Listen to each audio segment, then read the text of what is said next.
Welcome to the Notorious Scoundrels, a Star Wars Legion podcast bringing you the latest news, general perspective, and competitive discussion.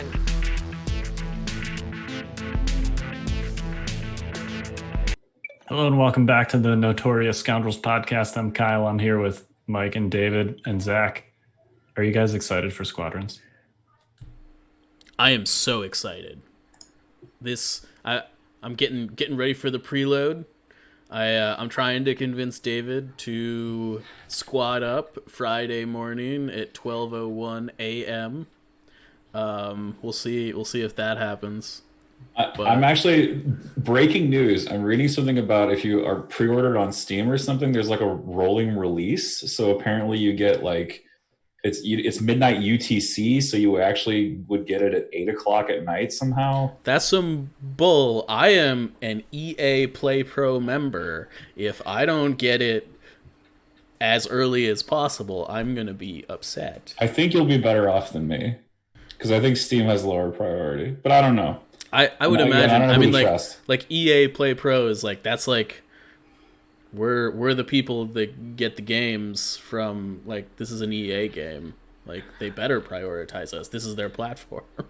Man, I don't know. Maybe it's like, I'm like 10 years removed from video games, I guess, the way I used to play them. Like, I used to be like a junkie. Like, Halo 2 was like my jam, right? And now I have kids, and I have no idea what the heck you guys are talking about. I'm not going to lie. I have zero idea. It's like an HBO subscription for video games is what I'm talking about. Yeah, but there's so many now. Like, what the heck is what did you say? EA what? EA Play Pro. It used to be EA Origin. If you're familiar okay, Origin. Okay, I knew Origin. They have rebranded it to EA Play, and if you're a Play Pro member, you get everything in their database for free. So, like, you get all of Mass Effect, all of Dragon Age, you get all the Battlefront, all the Star Wars games ever. You get The Sims. You get a couple other notable franchises. I think like all the sports games and stuff are on there, like the Madden and all that jazz. I was ridiculous at NHL for a long time, actually. But on that note, I just want to say that it's like your Legion list, Mike. It's filled with a lot of good things, but it has a terrible freaking name. Like EA Play Pro, that is like terrible, and then ArcStar also terrible. Well, does it really matter if you're stomping your opponents into oblivion like we're gonna do Friday morning in our X-Wings? No, it doesn't matter. You're just out there to just beat up some noobs and have a good time, like what I do with ArcStar. I mean, it does kind of sound like a sport, like a sports shoe, Play Pro, all that stuff. EA. It's in the game. Listen, oh my gosh. I loved EA games for the longest time.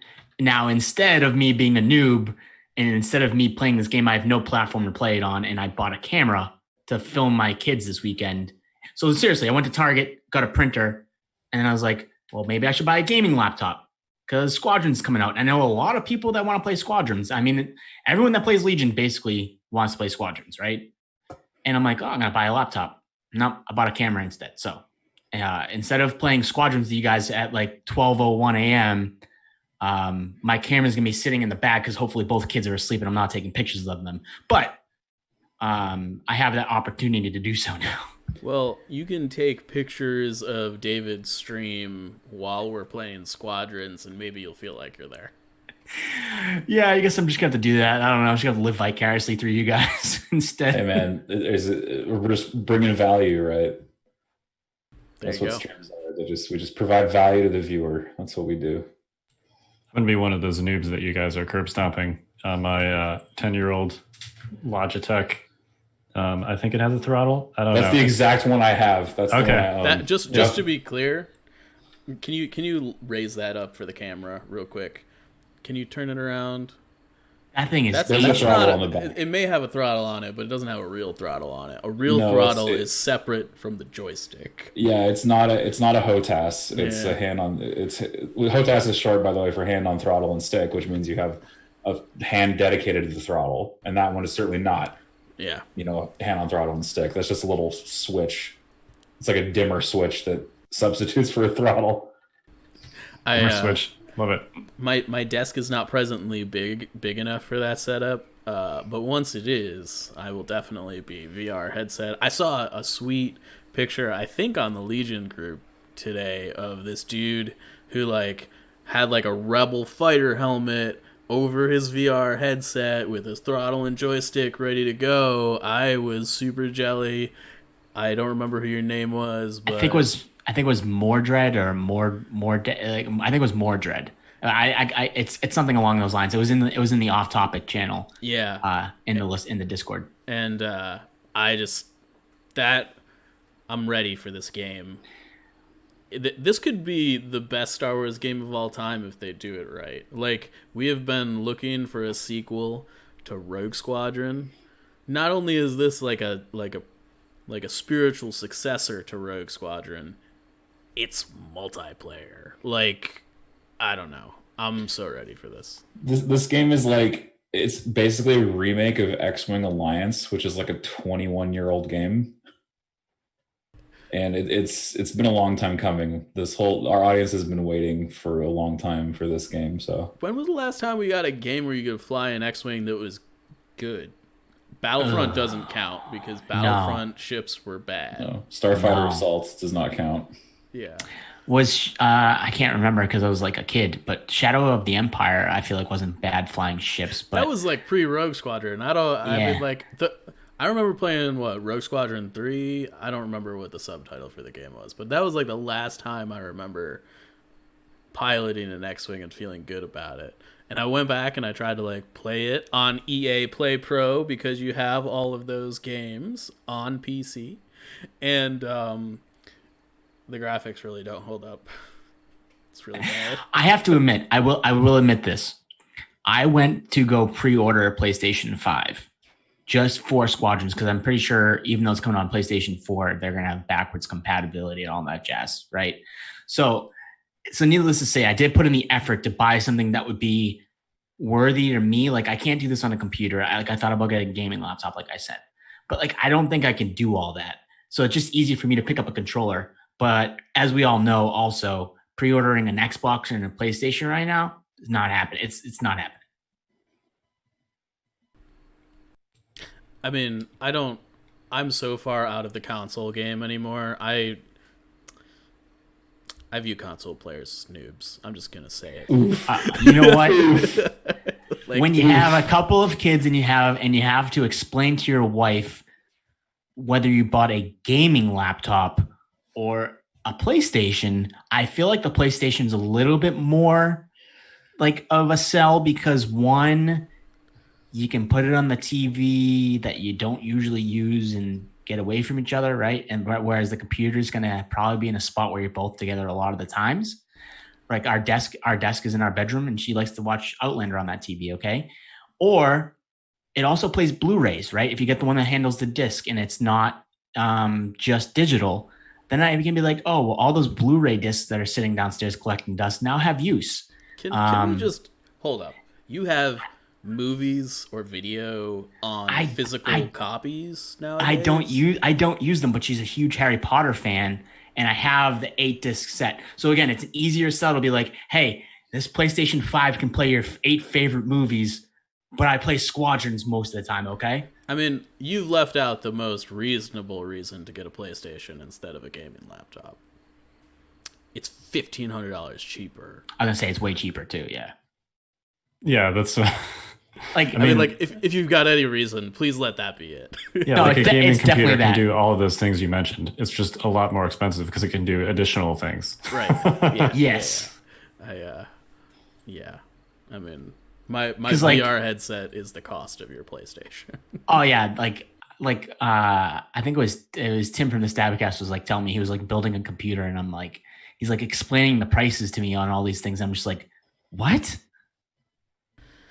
Yeah, I mean, the thing is, computers you can mod and keep up to date and stuff, right? Like, yeah, I built a computer 5 to 7 years ago, and it's still running stuff just fine. So.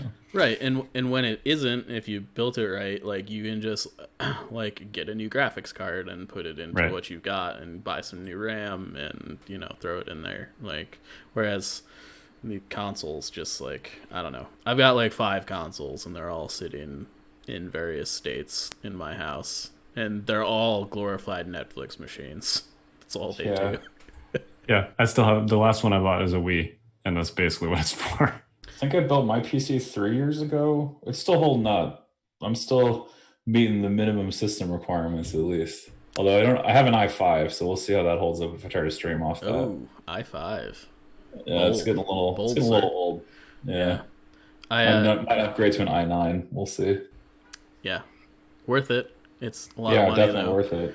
The only console I have that I actually use for things other than Netflix is the Switch, but I don't really consider that a console. I don't know how people feel about that. I love the Switch. So like, shout out to our budget PC builders, by the way, who are laughing at us for complaining about how expensive building a computer is. If you go on like Newegg and you like know how to like build a computer from scratch, you can actually build a really good computer for sub $1,000. Yeah, sub $1,000, you can build like a really nice desktop, actually. Sure. But it's a desktop is the drawback. Doesn't go anywhere. It goes on your desk. Yeah, desktops are preferable to laptops, in my opinion. I have successfully cooked every gaming laptop I've ever had, and I've had like 4 or 5. And when I say cooked, I mean I have physically melted the inside of the laptop. But you overclock them or what? Nah, dude, it's just like games wreck those things. Laptops are not built for gaming. It's just there's not enough space for airflow. It's really hard to run the high-end games on them without melting your stuff. Yeah, I don't know. Yeah. All right, well, that was a lot about PC and gaming hardware. Squadrons! Squadrons is coming. Yeah, don't get me wrong. I'm definitely going to get it, but I am cosmically bad at flight games. So hopefully I won't drag you guys down. We'll turn you into a Galactic Ace in no time. We'll put him in the U-Wing, and he'll just drive it straight at the Star Destroyers. All you got to do is repair me while I blow up their TIE fighters. There you go. Or the bomber, right? I'm just going to fly straight at a capital ship. I can hit that, and you guys just protect me. Yeah, you even get like an overshield that'll protect you from the front for a little bit. There you go. Just Y-wing with as many hit points as possible. Just I think that's set this thing to straight and narrow. Kyle's just straight up the bomber from Last Jedi. I was just gonna say, there you go. He's not Kyle Dornbos. He's Kyle Tico. The Y-wing's in New Hope, right? Stay on target. Yeah, just fly straight and get shot by Vader. Can't shake him. All right. Yeah, Vader did some real ace piloting in that scene, shooting immobile Y-wings. Come on, it was 1977. Okay. Yeah. All right. Speaking of that scene. That was a great scene just from an audio perspective. Like if you turn the TV off and just like listen to all the drama they create with the comms, it's great. I gotta say, a lot of people give like Star Wars some flack for its like script and stuff like that. Like the moments in the earlier films, specifically New Hope, and I actually think Rogue One, because Rogue One has footage from A New Hope. Like the dogfighting stuff just sounds so cool. When in Rogue One, when the like Gold Squadron and Blue Squadron check in, I started crying in the theater. I was like, whoa, this is rough. I'm tearing up right now. I'm like, whoa. Yeah. Squadrons. That, ladies and gentlemen, is nerd credibility. If you've never experienced nerd chills like that, where you have tears, I don't know what to say. Yeah, well, that's what I mean. Like the visuals don't have to be great because the audio drama in those comms was great. So, yeah, I've actually seen people like remake that scene with like World War II planes, and then also there was, I don't know if you guys ever played that old game PlanetSide. Yes, but someone did they did a remake of the trench run with like PlanetSide reavers and mosquitoes and stuff. It was pretty cool, and they just played the audio right over it. But yeah. Anyway, let's talk about Legion. What's Legion? That scene is just as immortal as ARC Troopers in Phase 2s. Yikes. Yikes. Yikes. All right, Zach, I hear you played a game this weekend, I did. like an actual game on a real table. I did. I had a rare moment where I had time to myself. Ironically, Mike here messaged me during it. He's like, "Hey, I hate field goals," because he was watching a Patriots game. And I was like, "Mike, I'm not watching the Patriots. I'm playing Legion." And he's like, "Real Legion?" I'm like, "Yes, in my garage." And yeah, he's shaking his head at me. But I have my priorities straight, okay? It's all good. We all know the Patriots season doesn't start until the playoffs. It's fine. So yeah, my wife was going out, my parents were coming up, and I had a buddy that I know is like pretty safe with like the quarantine and stuff. So I was like, why don't you come up and we'll throw some stuff on the table and play in my garage? He had a really big bid with a Dooku AAT list, and we played VAPs. So what ended up happening is I put a VAP in a forward position to make the fight happen. Because if I put both VAPs in like a spot far back, all he's going to do is hit me with his AAT, and just I have nothing to do about it. So I put my VAP maybe a little too forward because I ended up losing round 6 because he ended up swarming me with his droids. But I made it a game just because I put a VAP in a position that forced a fight to actually happen, because I was red on VAPs and I had to have the fight happen.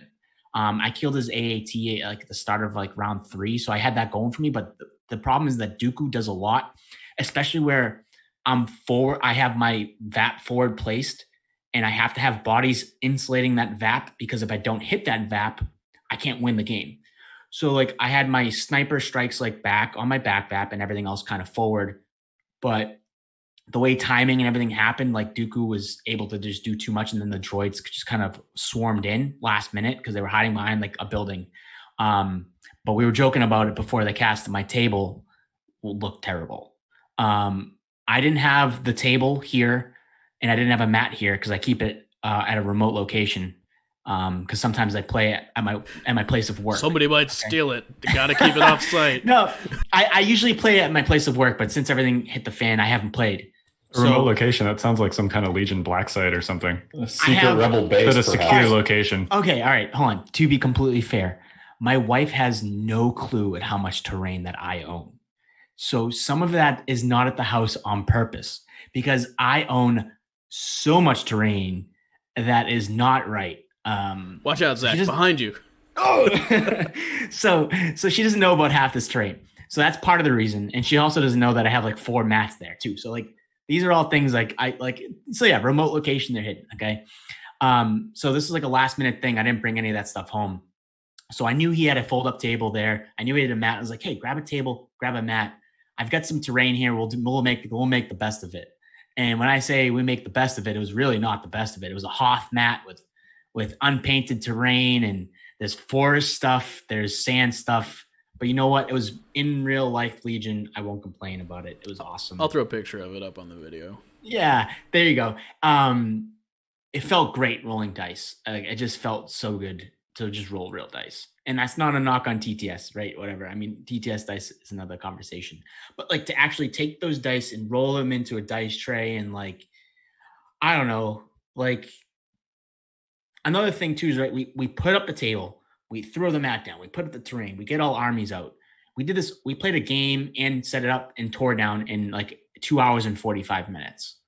And yeah, that's quick, I get that. But at the same time, like, that's kind of normal for Legion, right? It just felt good to do all those things, though. I know that sounds weird, but it felt good to put up the table. It felt good to roll that mat out. It felt good to put the terrain on. And it was just, yesterday felt great, just to get things on the table.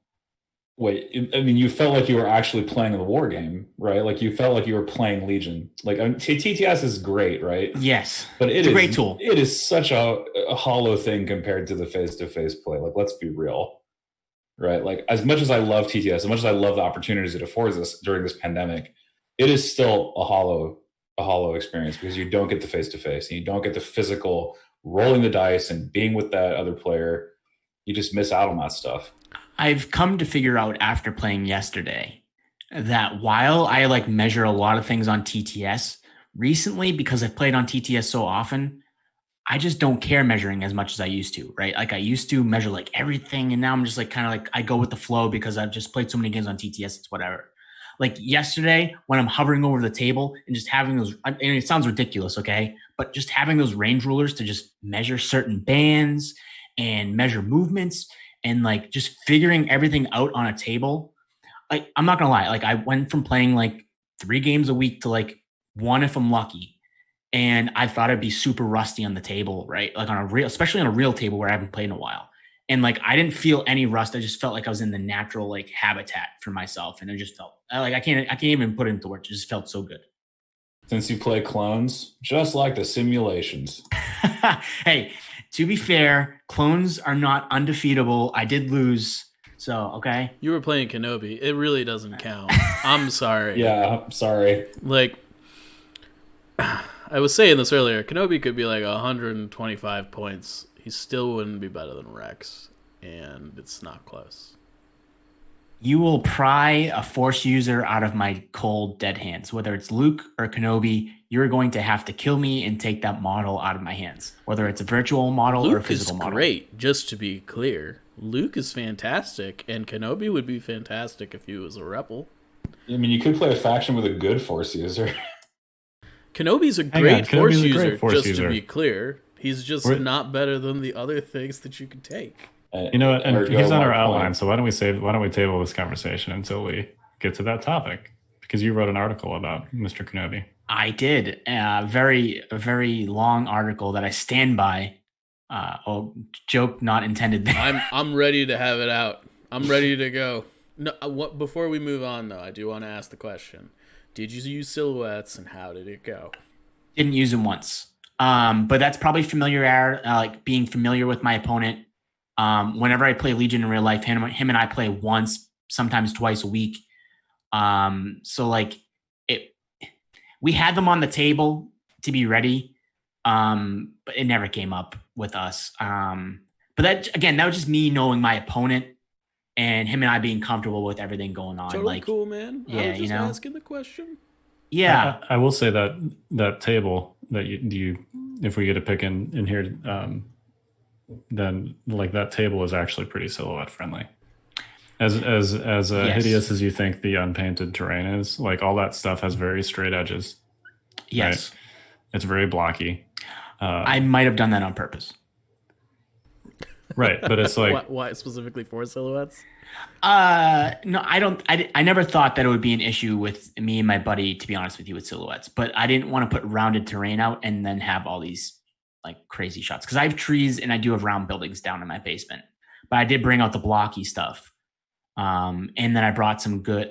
They might look ugly on this table, but they are good area terrain pieces. To be fair, they just look ugly on a Hoth map. Yeah, and those are great terrain pieces. It's just they're not painted, which I have tons of unpainted terrain. Like most of my terrain is unpainted. That looks a lot like one of my tables. I don't know what was going through my mind when I bought unpainted terrain, because I had the option to buy it painted. Of course, it's a lot more money. But I'm like, you know what? Painting terrain's kind of fun when you get in the zone. And then I did like one building and I was like, why the heck did I do this? So needless to say, it's probably just going to be unpainted for a long time. Yeah,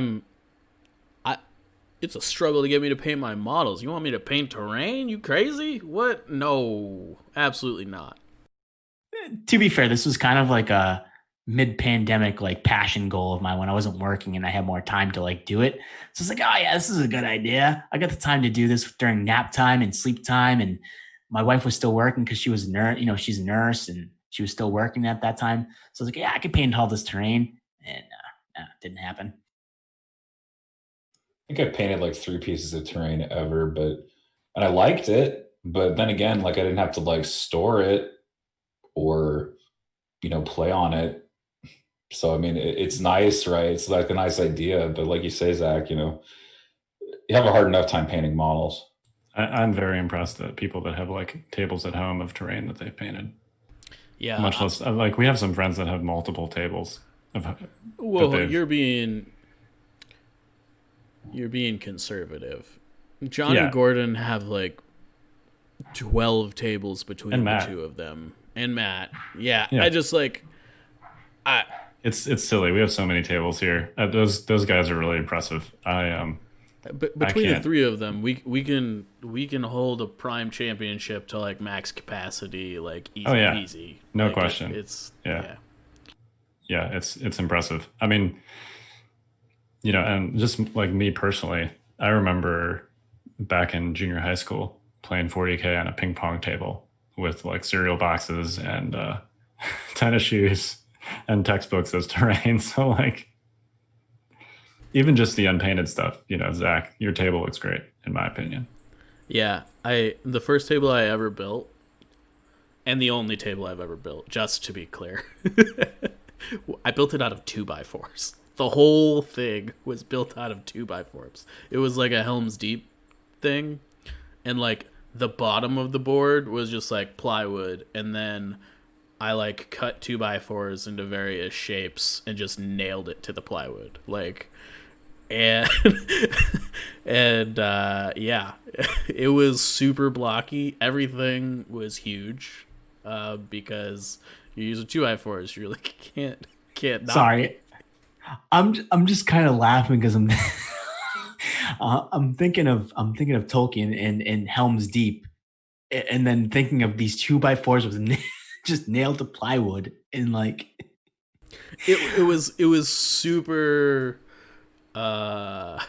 Just kind of I won't say it was haphazardly put together. Like there were wall segments and stuff, and I kind of, we planned it all out, and I cut like little crenellations into the 2x4s and stuff, but it didn't look good, and it was all one piece. Like it was a 6 foot by 4 foot board made out of 2x4s. It was like 100-200 pounds.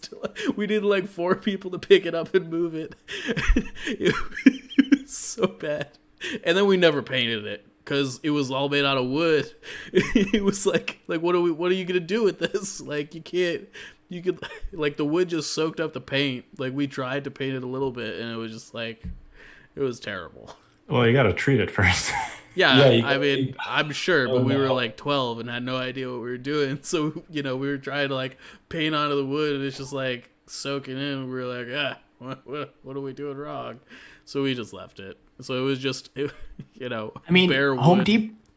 Home Depot has all those things. Pre-wood treatment, we didn't paint, have cars, Zach. silhouettes, tape measures. Hey Dad, can you go to Home Depot and get me some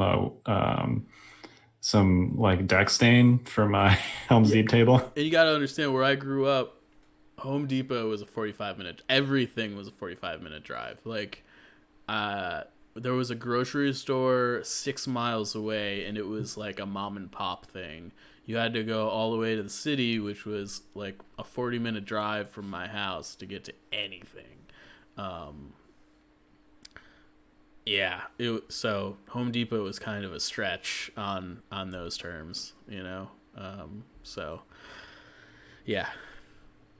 Well, we've all come a long way, and there's nothing wrong with using whatever you got in your house for terrain. No, totally not. I just, I think that once you kind of like level up, you feel like you can never go back a lot of the time, I don't know.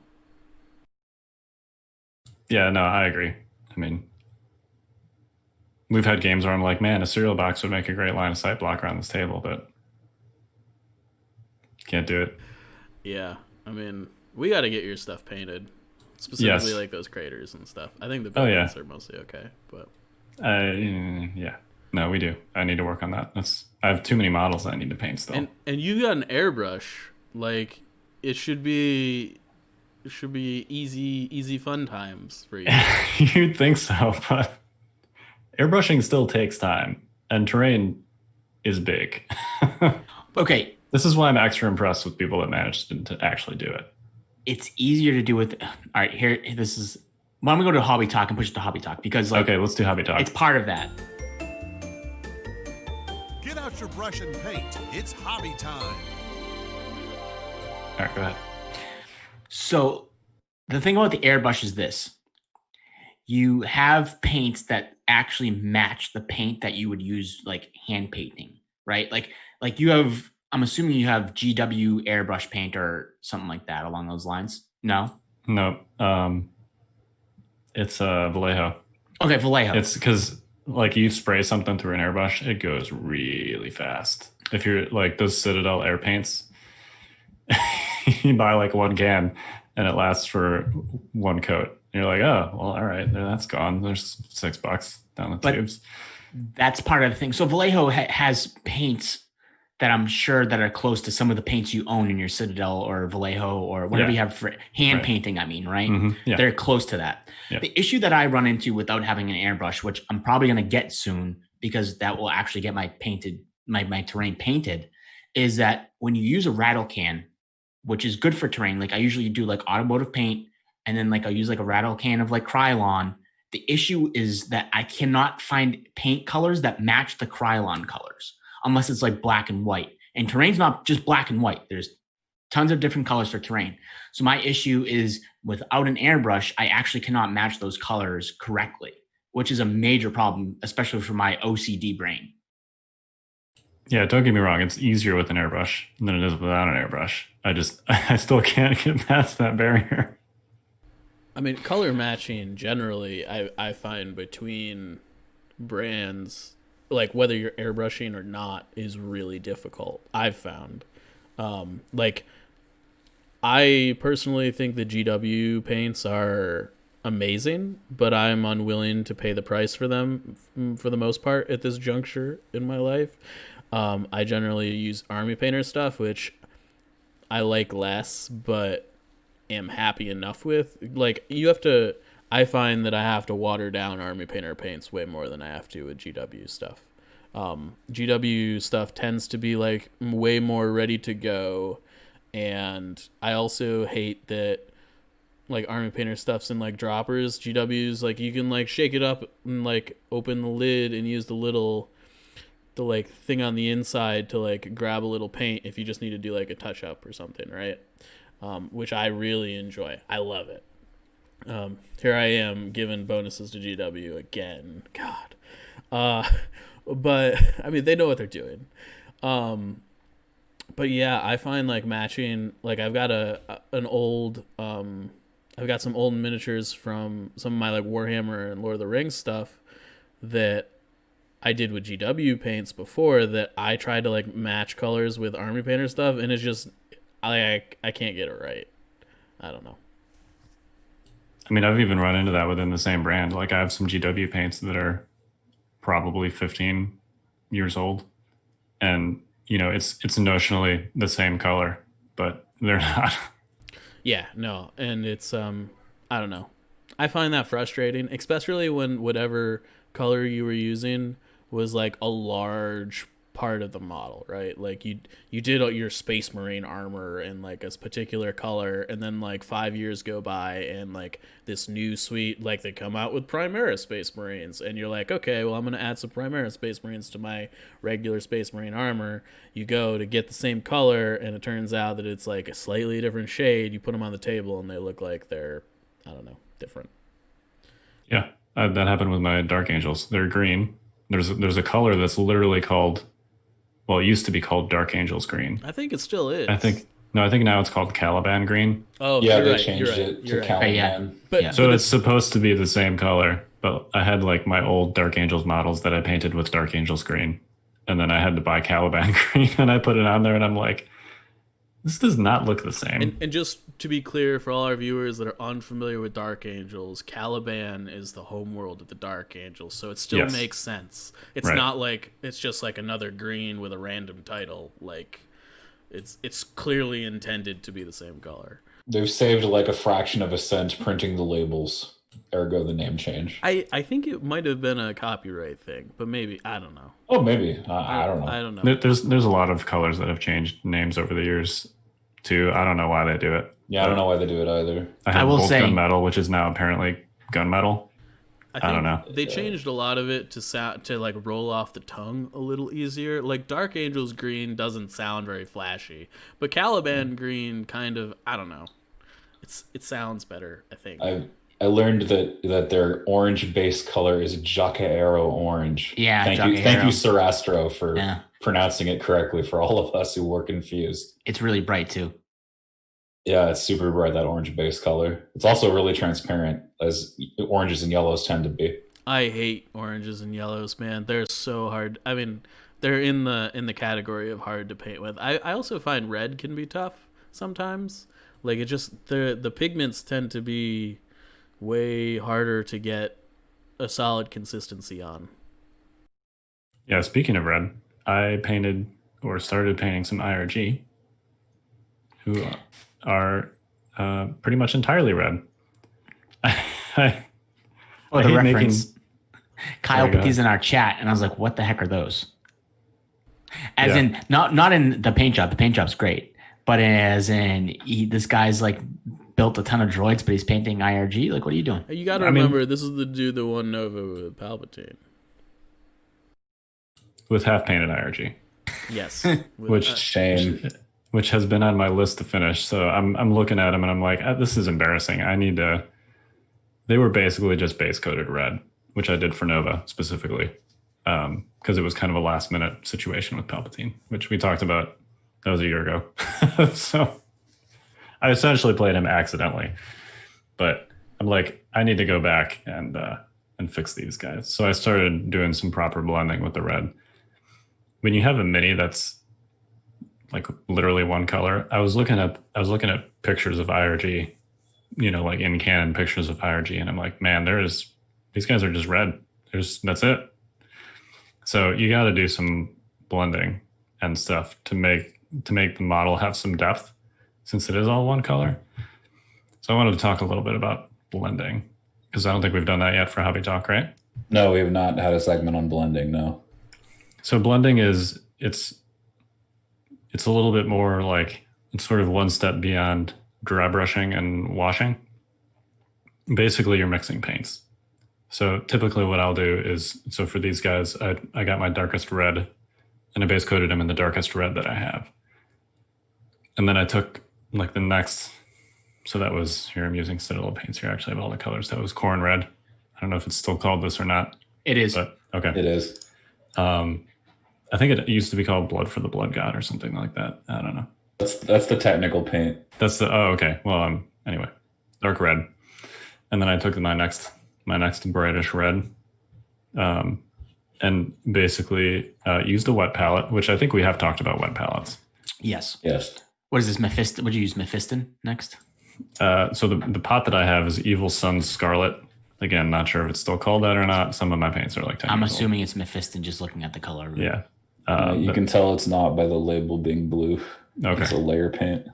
Yeah, that's a lot. Oh yeah, you're right. Blue. Yeah. Sorry, I'm Mr. Citadel over here. So Oh yeah, no worries. So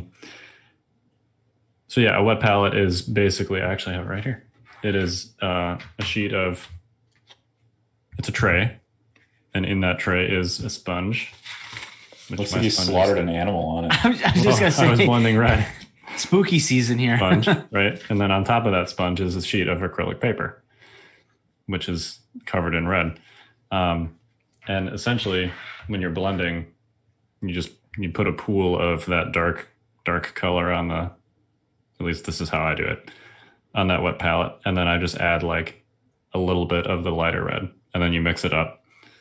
And there's a handy little technical paint called Lamian Medium, which is just medium. It basically just thins your paint without making it watery, if that makes sense. So it lets you paint with it for longer, which when you're painting 4 models at once and you're blending is important so that it doesn't dry out. Because as soon as that paint dries out, you're screwed because you've lost that color. You can't, we just talked about recreating colors, right? Like you are very screwed. Luckily, wet palettes come with a tray. So if you have to stop for some reason, you can just put that tray right over it and it's like airtight so the paint doesn't dry. Anyway, so you just add a little bit of lighter red and then you go over to the, cloaks are great examples because cloaks have nice, like defined edges. You go over a slightly more raised area with that lighter red and you just rinse and repeat basically until you get to that color that you're mixing in, which is that lighter red. And then you just paint over with that. And then you do the same thing with the next color progression up. It's time consuming, but it looks great on cloth. And in this case, I'm only painting 4 models. I only have 4 IRG. So I'm like, I can do this I'm not painting 48 droids this way. Don't get me wrong. I've seen people paint their entire armies this way, and there's a droid player that's been posting some pics on the Discord. They're just amazing, and they're all blended. And there was also, we featured that Imperial army on the blog a little bit ago, and those were all like hand blended, every single model. My hat is off to you. I do not have the time to do that, but I can do 4 models. So anyway, that's what they're not quite done yet. You can see that, the color's not quite deep enough. I got to add some more light red /pink/orange to this and bring it up a little bit further so there's more contrast. But yeah, that's blending. And basically just raising that color up to get that contrast rolling, so you have your eye can see the depth more clearly in the actual sculpt. Because it tends to just wash it all out if it's just one color, one flat color. You lose all that detail. Yeah, and you can get a similar effect with basically highlighting. Like if you just skip all those in between steps, you paint the dark red, and then you go ahead and just paint the light red. You can do that. You just get less less gradients between the colors, so it's not as smooth. But on the cloaks like the IRG that you have there, I think that blending technique you mentioned is really important because relatively speaking, it's kind of flat. So for example, the Rebel troopers have this with their coats. And I did that method where you paint, you have like a dark color, a medium color, and a bright color. And so you paint the medium color, but then everything flattens out because you leave the shade, and it's a very sharp transition between the dark color and the medium color. And blending softens that transition, makes it look more natural, right? Yeah, exactly. I'll do edge highlighting or dry brushing if you're looking at a model like a B1 that has a lot of hard edges and crevices and stuff like that. If you do for them, I literally just did base coat, zenithal with an airbrush, and then wash, dry brush, boom, call it a day.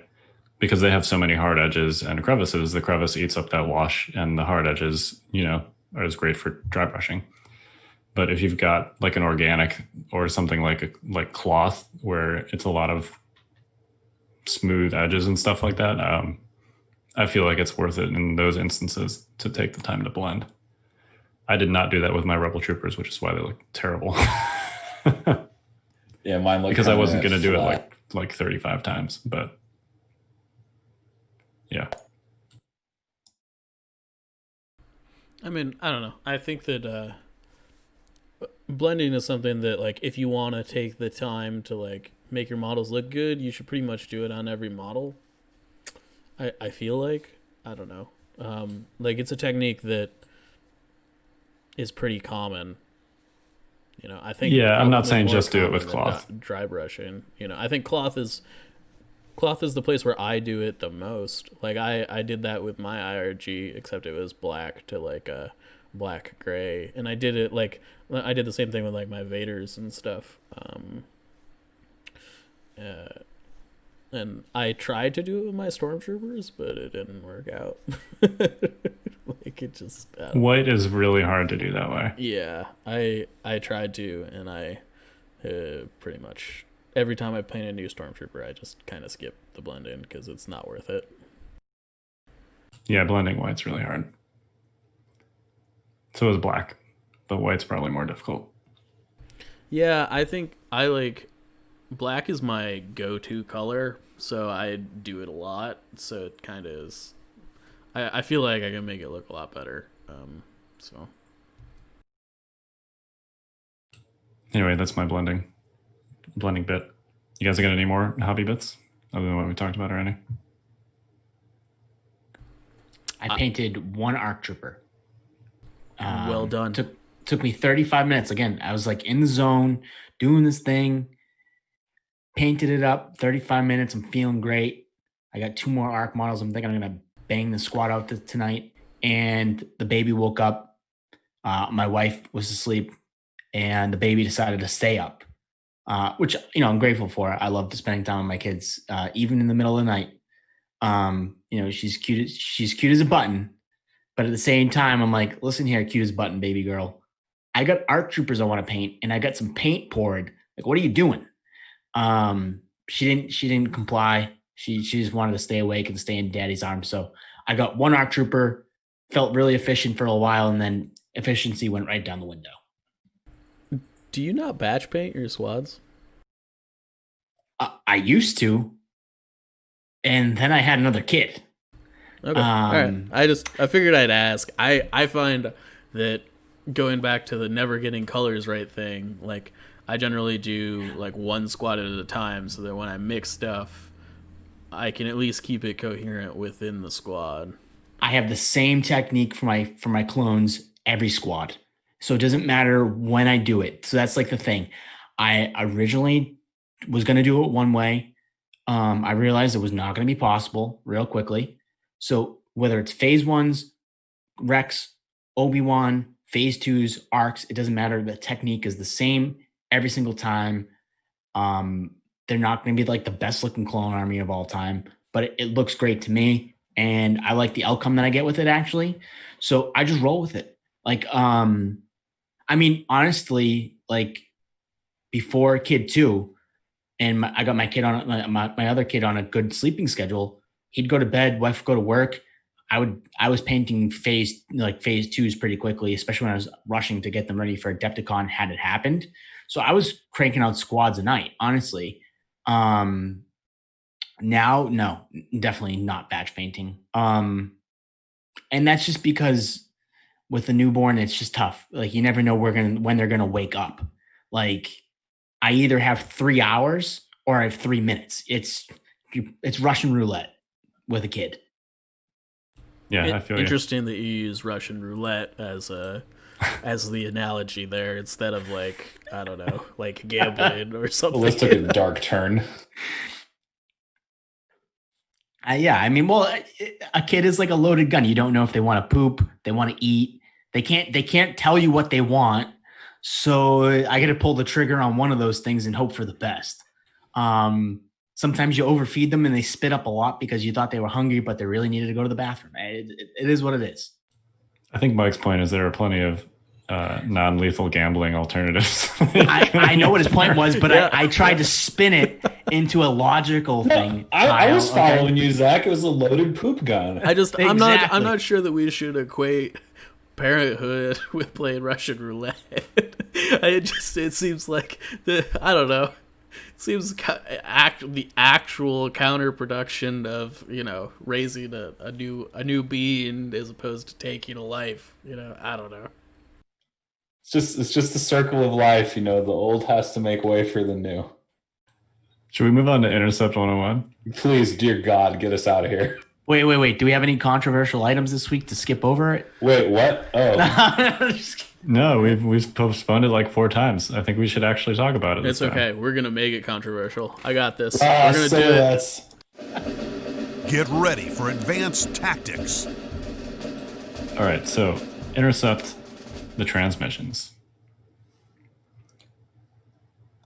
Let's take this in stages. The first is, how do you approach this objective, tactically speaking? So I think that there are 2 viable ways to do this. There's probably varied approaches of both. But there's one... So before we dive too much further, Intercept is clearly like a 3-node King of the Hill where it gets checked 3 times over the course of the game.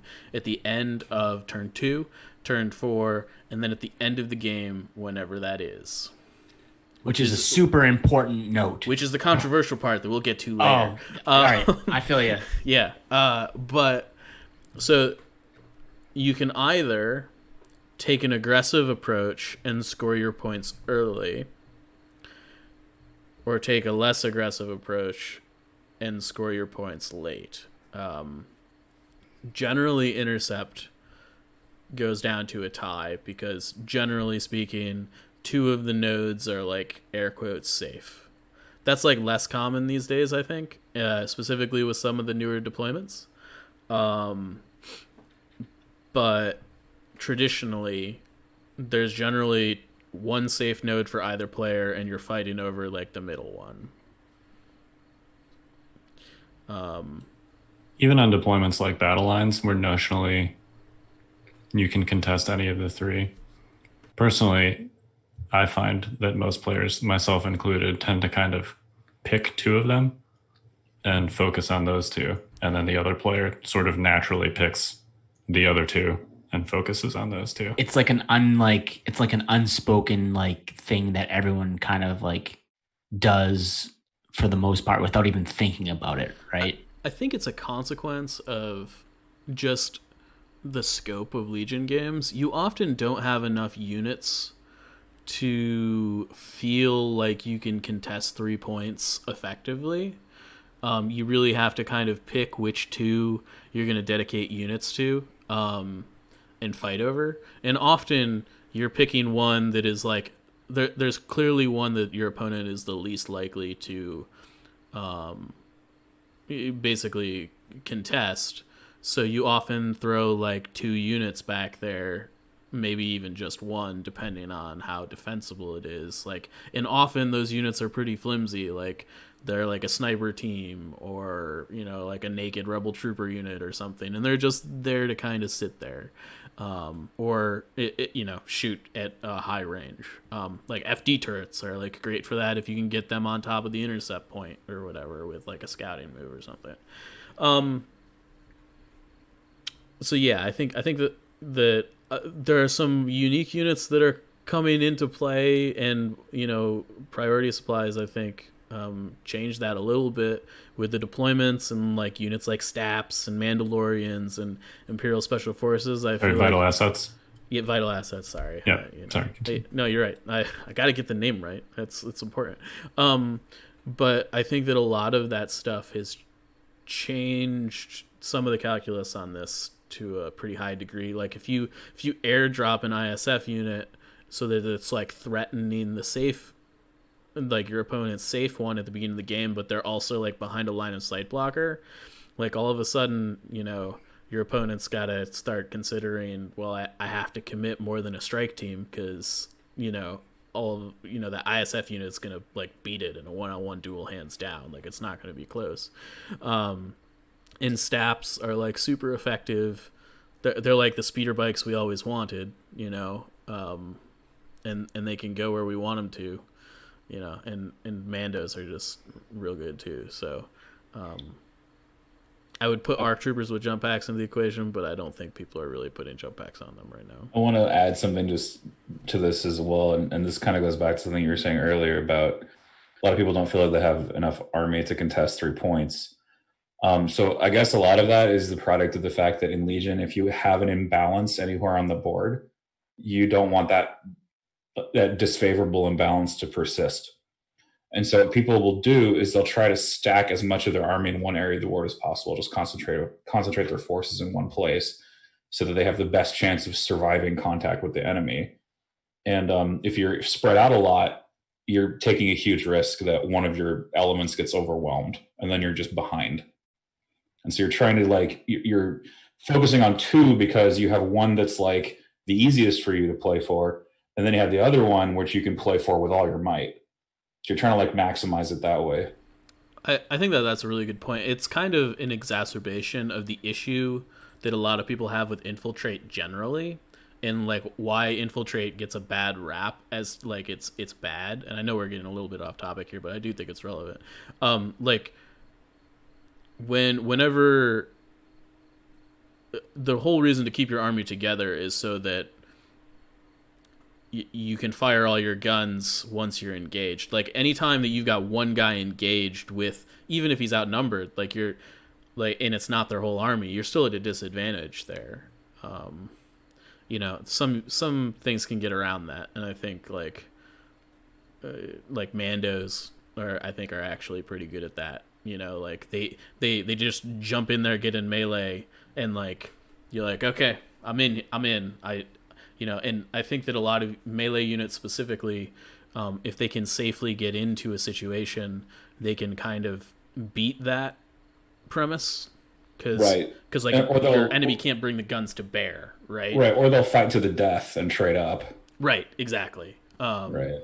You know, I think that's something that like Operative Vader is very good at. If you're able to get him in there, Force Choke plus his saber can basically gut 3 units in one turn if you really are doing what you want to do. And he might not actually trade out points wise if he goes in one turn, but he often can do enough damage.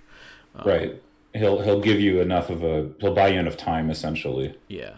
But anyways, let's get back to Intercept now that we've kind of addressed that. I think Intercept might be one of my favorites, if not my favorite objective. And the reason for that is that it's always changing. And you kind of both brought that up. Mando's changed the math. Infiltrating red save units like ISF changed the math, and it changes how you can play Intercept. And I think that's healthy for the game. My thing about Intercept, and Mike, you alluded to it, and I don't know if we want to dive into it right now or not, but we can circle back on it, is Intercept is really tricky because if you're playing a timed match or a tournament, especially with the new scoring system, which, with MOV, Intercept becomes really wonky. And a situation where a defensive player like Kyle and I want to play defensive and score round 6 and rounds 4 and 6 rather than rounds 2 and 4, that changes the dichotomy of the game for us, because we have to decide if we think we're going to get to round 6, and that's something you have to address early on with your opponent. So I mean, it's kind of a hard, convoluted thing to discuss, I guess, like in full. But basically, you have to, if you're playing a timed game at a tournament and it's MOV, right? You basically have to decide the moment you're deploying with your opponent if you think you're going to get to 6.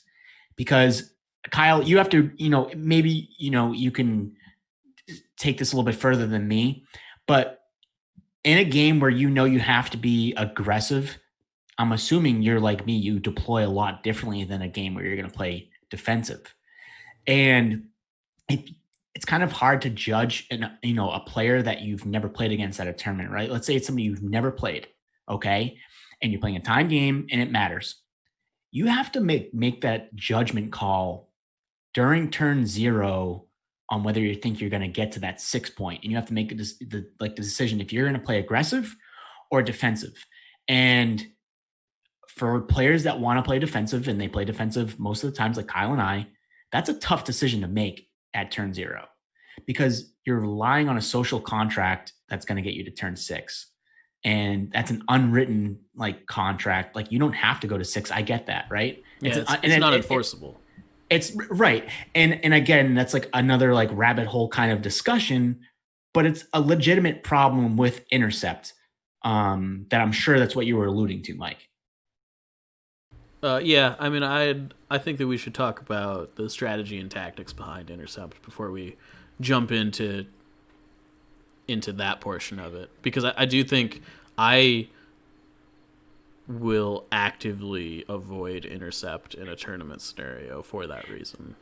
But it's kind of intertwined. Let's say if I know I'm going to 6, I will play defensive game and go for scoring on 4 and 6. Let's put it that way. That's my opinion on Intercept. I will try and play the attrition game on rounds, 1 through 4, to then get myself in a position to score 4 through 6 and get myself in a position to either tie with points scored or maybe overtake the points by doing some other things. Now, that's how I play Legion now. Like back when I was playing Luke Sabine a year or so ago, I would use Sabine as a back intercept threat, and I would take the rest of my army, and Sabine would be in harasser, and that's a legit threat. I think with Mandos now and with ISF is they can harass quote unquote safe intercepts, and that changes the whole point of Intercept. Intercept, again, like you said, 2 are safe, 1 or 2 are safe, and one of each is for each person, and then the one in the middle is what you're kind of fighting over. But if you have mobile flanking units or infiltrating units that can change that up, it makes the game better. That keeps the game of Intercept fresh, but you still need to decide how that's going to go in terms of how many rounds you're going to play. I understand that it's a deeper discussion on one end, but that 100% plays into how Intercept plays, I think.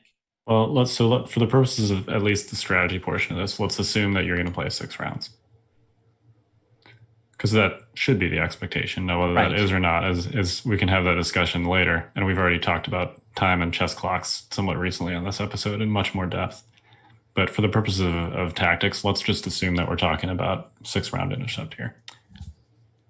And yeah, I will play defensive and go for 4 in 6. That's just how my mind operates when playing Legion. Yeah, so I think when we're talking about Intercept and ideologies behind playing it, there's definitely an aggressive tact and there's a defensive tact. And I often think that the aggressive one, people kind of screw it up because they don't understand what they're doing. And I don't mean that to be mean, but oftentimes people assume that Intercept is going to be a tiebreaker. Like, it's going to be like, often what happens is you both score your home on turn 2 and somebody scores the middle one, and so it's 2-1, right? And then the assumption is that if you're being aggressive and you're the person that scored the middle one, you also take a 2-1 advantage on turn 4, so it's 4-2. And then the assumption I think a lot of aggressive players make is that they can afford to lose the middle and then win on points. And the flaw behind this strategy is that if you lost the middle as the aggressive player, you are down on points almost every time. And I think that if you're looking at this, and I want to make this clarification because this is a trap that I think aggressive players fall into on Intercept, is that it's about the tiebreak at the end of the game, and because your opponent will score 4-2, you've already gone 4-2. It'll be in a 6-6 tie, and you're supposed to win on points. But if you've lost the middle and you've been entrenched there for at least 4 turns, you are likely losing on points. An aggressive player, their actual game plan probably is not to take the middle on turn 2. It's to take the middle on turns 4 and 6, and you are going to win on points. And I want to make that distinction because I think that it's an important thing with how to time your aggressive plays, because you're often not going to be able to win the game on points if you're getting as aggressive as you need to be. Conversely, the more defensive strat that I'm sure that you guys are going to talk about in more depth is to basically just outweight your opponent and cap 2 objectives on, turn 6, and only have capped 1 on the previous turns, and then win on points that way. And oftentimes you can do that as a gun line very easily by allowing your opponent to walk into the middle intercept point, and by extension allowing them to just walk into your guns kind of free of charge. And the idea there is that you weather them down enough that you basically can just walk in and take it at the end of the game. It can obviously get more complicated than that, but I think that those are the 2 strategies that are available, and I wanted to clarify the aggressive one because I think it's important that we do that. So if you guys want to go in more in depth, that would be great. Yeah, I want to say that that turn 2 intercept scoring, regardless of which of those options you take, almost for the middle point, almost never matters in practice. Now, if you have R2 or bounty and you're talking about ways to get additional victory points, that can change the calculus a little bit.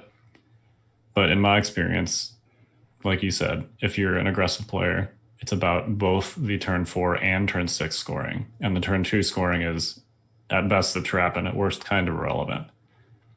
And the turn 6 scoring for the defensive player is really all that you care about, in my experience.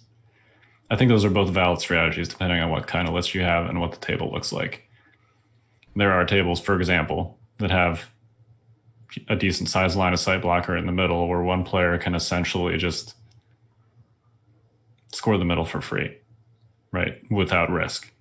There are tables where that's possible.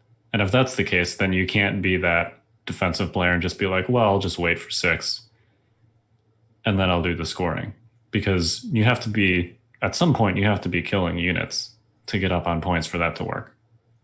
Unless you're a blue player, and then you can, in theory, just win a 0-0 points tie. Right. Assuming you can make it the victory points tied. Which is another important factor. Blue player doesn't usually come into play with Intercept, but it can. If nothing dies and you have a 6-6 victory point situation, then blue player wins. I'd like to talk about Secret Mission, though, also. Yeah, go ahead. So a lot of times you'll see deployments where you have a deployment zone that is close to the central point, the center intercept point.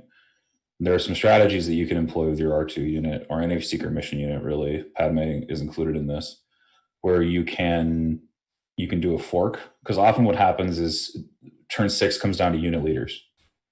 And like Kyle, you and I played a game of Intercept recently where it was all about unit leader counting at the end. I guess it was KP, but it's the same rule KP. Applies here.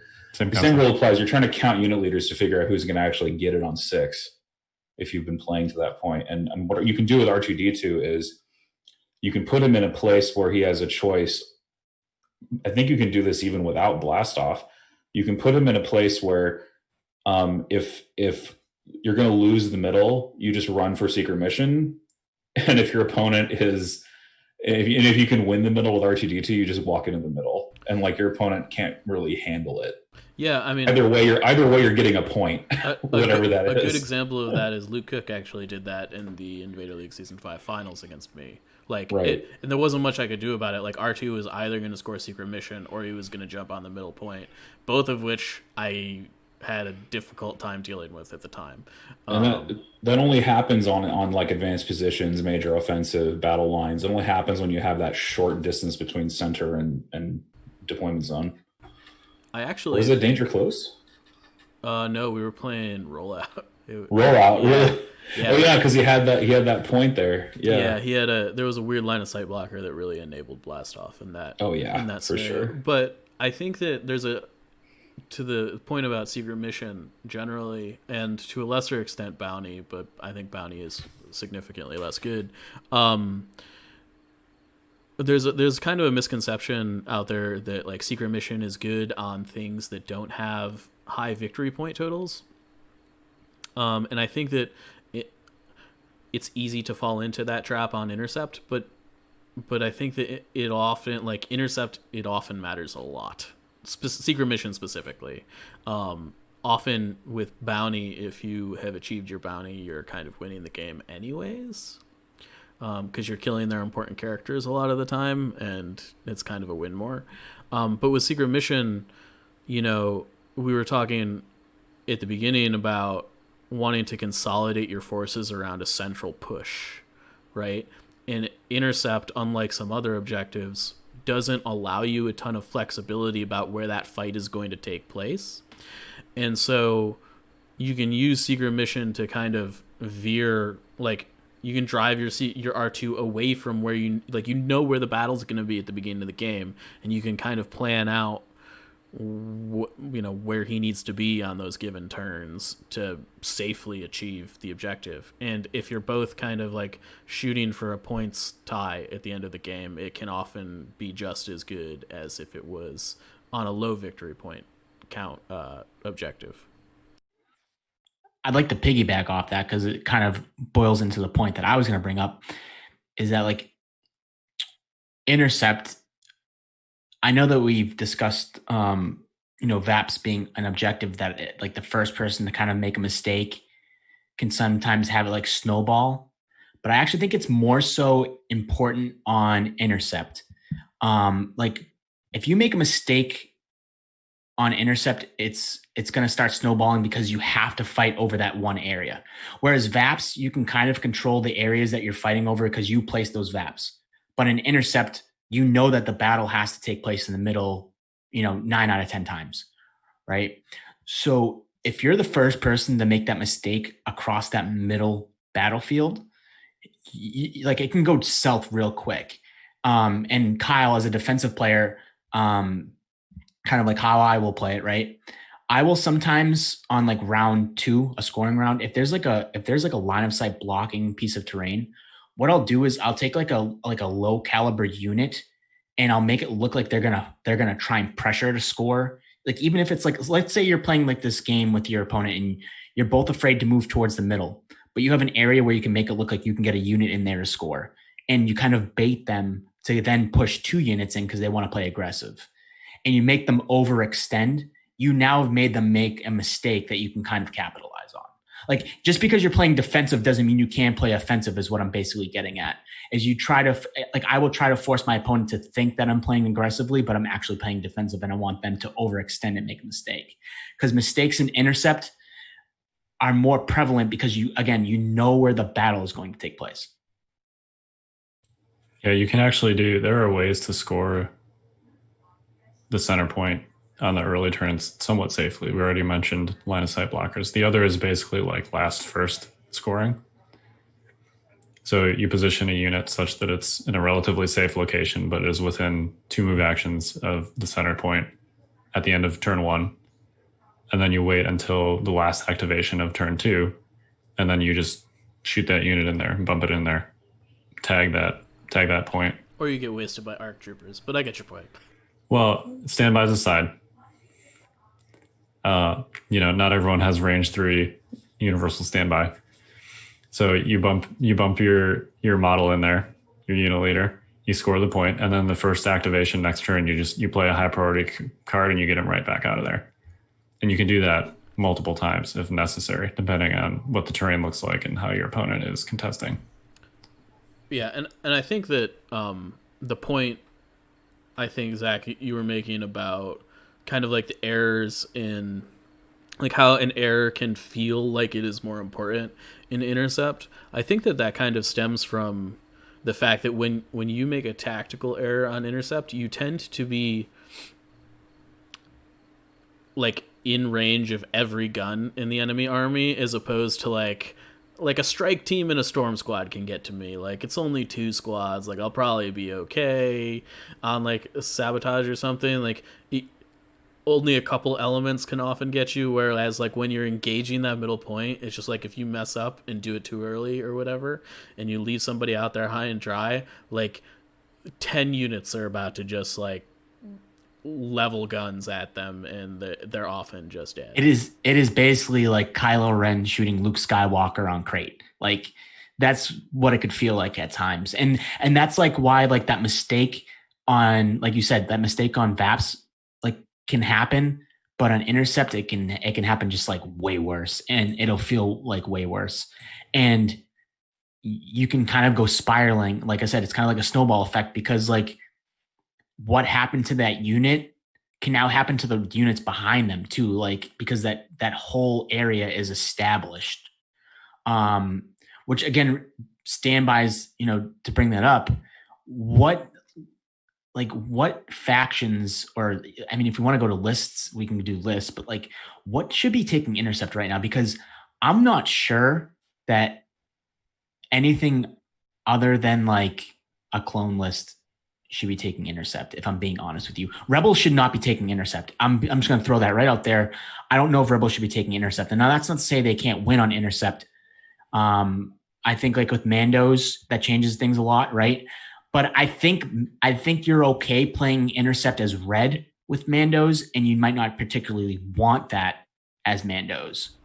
But what do you guys think? Like, what do you think should be taking Intercept right now, and what should not be taking it?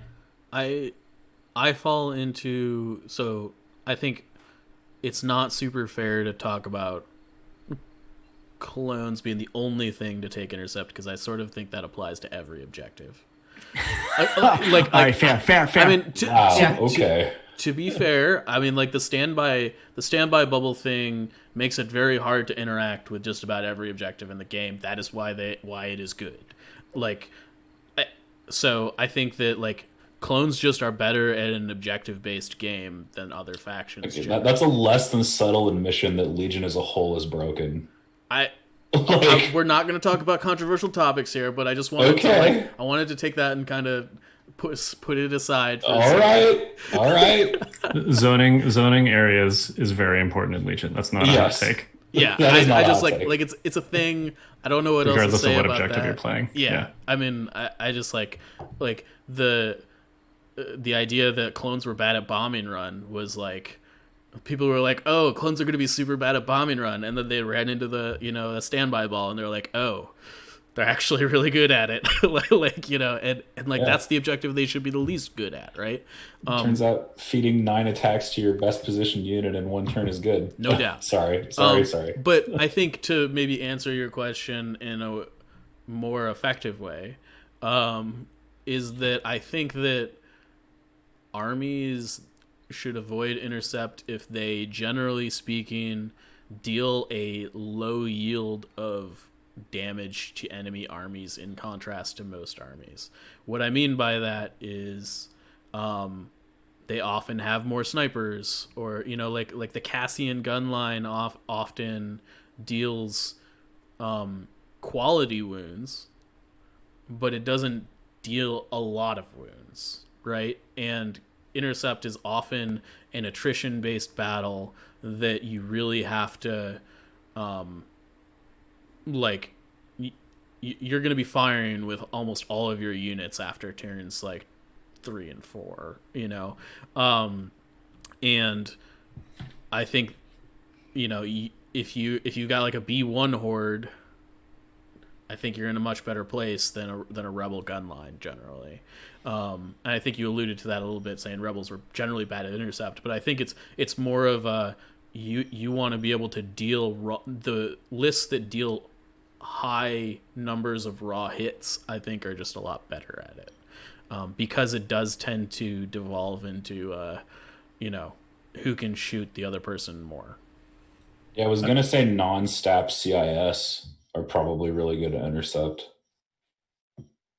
Yeah. Because of that reason, they just flood the middle point with their B1 horde, and you can't deal wounds fast enough to shift those unit leaders off. And any CIS list has Dooku or Grievous in it, both of whom are good at controlling areas. So, which is basically what intercept is.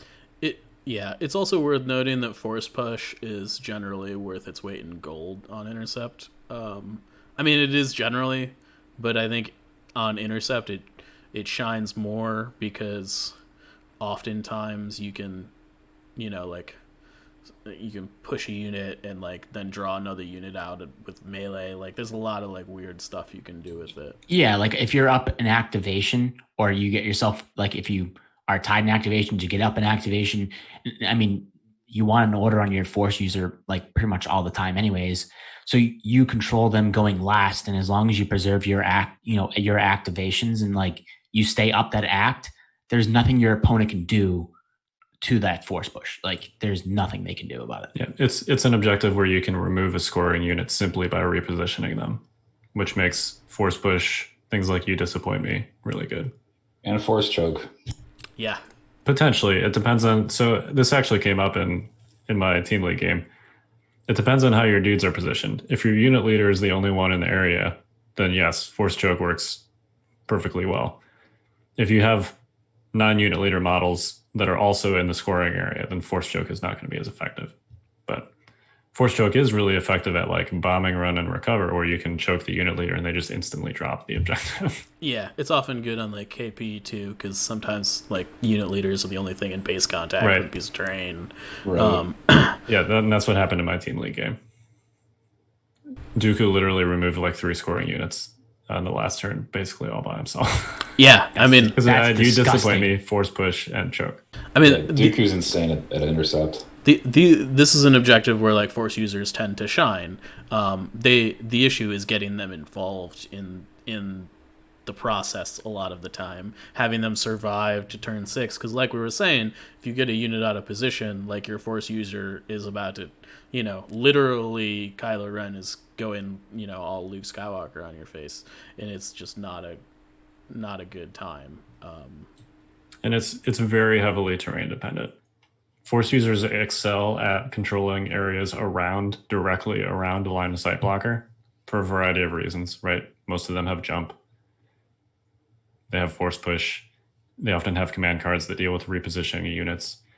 So like they're very good at controlling an area immediately around a line of sight blocker. So if there's a line of sight blocker in or near that intercept point in the middle of the table, a force user is going to be great in that situation, right? Because you can move them up there early, potentially, right? You can move them up there on turn 2, and then it's essentially, if your opponent has a gun line, it's basically up to them to somehow flank that center area so they can get a shot on your force user without directly moving into his spare range. But super terrain dependent. There's a subject for another segment is controlling fire lanes. It's something we don't talk about often enough. Yeah, definitely. Every table has basically lanes on it. If it's a really bad table, there are no lanes. It's just open. Yeah. Or there's just everything's just closed off and there are no lanes because you can't see jack. Right. Yeah. But for the most part, like a good, well-balanced table has lanes on it. And those lanes you're going to be able to control with ranged firepower, right? But there's also going to be spaces between those lanes where short-range units can move up without getting shot. Right. There'll be some mix of those, and that's what makes a well-balanced table. But that's for another show. Yeah. Do you have anything else on Intercept? I don't know. I mean, like, I think that Intercept, it's important to understand your window in which to move on the center point. Whether you're the aggressive player or the defensive player, the how the window happens is sort of similar, and how you do it is sort of similar. Like, sometimes you just kind of get to take it for free because your opponent was like playing defensive and kind of gifted it to you.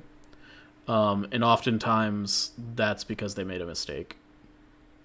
Not always. Not always, but I very much feel that, like, if your opponent is able to entrench themselves in on the middle position without taking fire, the person that did not do the entrenching made a grievous error. Like, yeah, the without taking fire thing is right. Taking the middle should cost you something. If it didn't cost you something, you were given a gift. But let's assume that you weren't given a gift. You need to find the timing window where it makes sense to flip the switch between I'm sitting here doing not a whole lot other than like poking shots at the enemy, similar to like sabotage or whatever, to I am moving up and taking ground. And I think the most important piece in any Legion game, but generally Intercept, it is far more defined, is the moment in which you decide to do that and how you do it. Because if you do it well, you have a chance at winning the game. If you do it poorly, you generally just walk into disaster. Yeah, and I think for me, when kind of a light bulb went off with Intercept, and again, it goes to my playstyle a little bit, but the realization that essentially for the first two scoring rounds, units are more important than victory points. At least for me. Because killing units builds a points advantage, and it also increases your chance to be able to score 2 objectives instead of 1 on the last turn. And I'm personally very comfortable just kind of letting my opponent have the center on the first 2 scoring rounds if it means I can chip away at their units without, too much risk to my own. My biggest piece of advice might be to always be measuring on Intercept, because you need to measure so many different things. First is obviously to measure where your opponent can move and shoot you if you're entrenched. Your other is to measure where you can move and shoot a unit if they're entrenched. And then probably the most important thing to measure is, can I double move to the intercept I need to get to when I need to? The last thing you want to do is fall short. Like, let's say you're like positioning yourself and you're thinking you're going to bum rush the middle and you did not measure your double move correctly. You're pretty much screwed. Like, all the game planning in the world can be great, but if you mismeasure that one thing, it's not going to matter. Yeah, and I actually think that to that point, we've talked a lot about counting unit leaders so far. It's very easy to fall into a trap of counting unit leaders and like not realizing what a single suppression token can do to your unit leader count that is actually like eligible to score a point. it's a little bit less prevalent nowadays because there's so many units that like ignore suppression or have courage 2 or whatever. But like the courage 1 core units, like if you're relying on them doing a move shoot or a move, which both are very vital on Intercept because you're going to be taking ground at some point in the game, otherwise you're not going to win. Like you have to do it eventually. Like a single suppression token can really screw up your game plan if you're not properly preparing for it. So you want to have contingencies ready. If your short trooper squad needed to move and shoot, didn't have an order and took a suppression token and you didn't have strict, like all of a sudden you're out 8 dice with a name token or whatever, and that can be a huge deal if it's turn 5 and you really needed to take that shot. Like a T21B probably doesn't cut it at that stage in the game. So I think that that's also something to kind of watch out for, specifically when you're planning, because Intercept very much, unlike some of the other objectives, like it is very chess matchy in that you're counting specific pieces and doing the math on figuring out like what can get where and how long it takes them to get there. Like it's much more, there's a lot more calculus involved, I think, in a Intercept game than like Bombing Run, where you're like, I'm taking my units and they're going here, and like that's just what they're doing, right? Intercept is very much more it's more scientific, I think, than a lot of objectives. And a kind of a point off of that is that Intercept might be a game where it might be smart to hold a card that puts out more orders on round 6. Like Return of the Jedi is probably like a really, really good card on turn 6 on Intercept as an example, because 1, it puts out 3 orders, and 2, it removes suppression, right, when Luke activates. But the most important part is that it's giving out three tokens, right? So like a lot of the times in games, you'll go like a 3-pip and then a 2-pip and then maybe a 3-pip. And usually your 3 pips are gone by the time round 6 happens. But on Intercept, it's probably better to keep it's probably better to play standing orders like turn 1 and then keep a 3-pip that gives out more orders. Because let's say you're down to like a unit leader that's hiding behind the wall, right? And you need that unit to activate last, but then you're down to Son of Skywalker, let's say, right? Like I'm just using Luke as like a general example. So you have to play Son of Skywalker. That unit now doesn't have a token on it, so you don't control when it activates. And now you have to, and yes, you have control of Luke, which is a big deal, right? But what if you want that unit leader to go last? You have no control of that, right? Which is super important. And that's why kind of holding on to like a 3 or, a 2 is important for round 6 or your last scoring round on Intercept, because there are sometimes units that you never thought that you would want to control are the units that you need to control. Yeah, given the suppression situation, you really can be punished by the random draw. It's totally possible. Like you'll draw a sniper that like, oh man, if I had only drawn this core, then I wouldn't have to do this suboptimal move. So it's important to maintain that control. I totally agree, especially if you have strict in your list, because like then you know, and a lot of times you'll find you're dependent on a courage 1 trooper.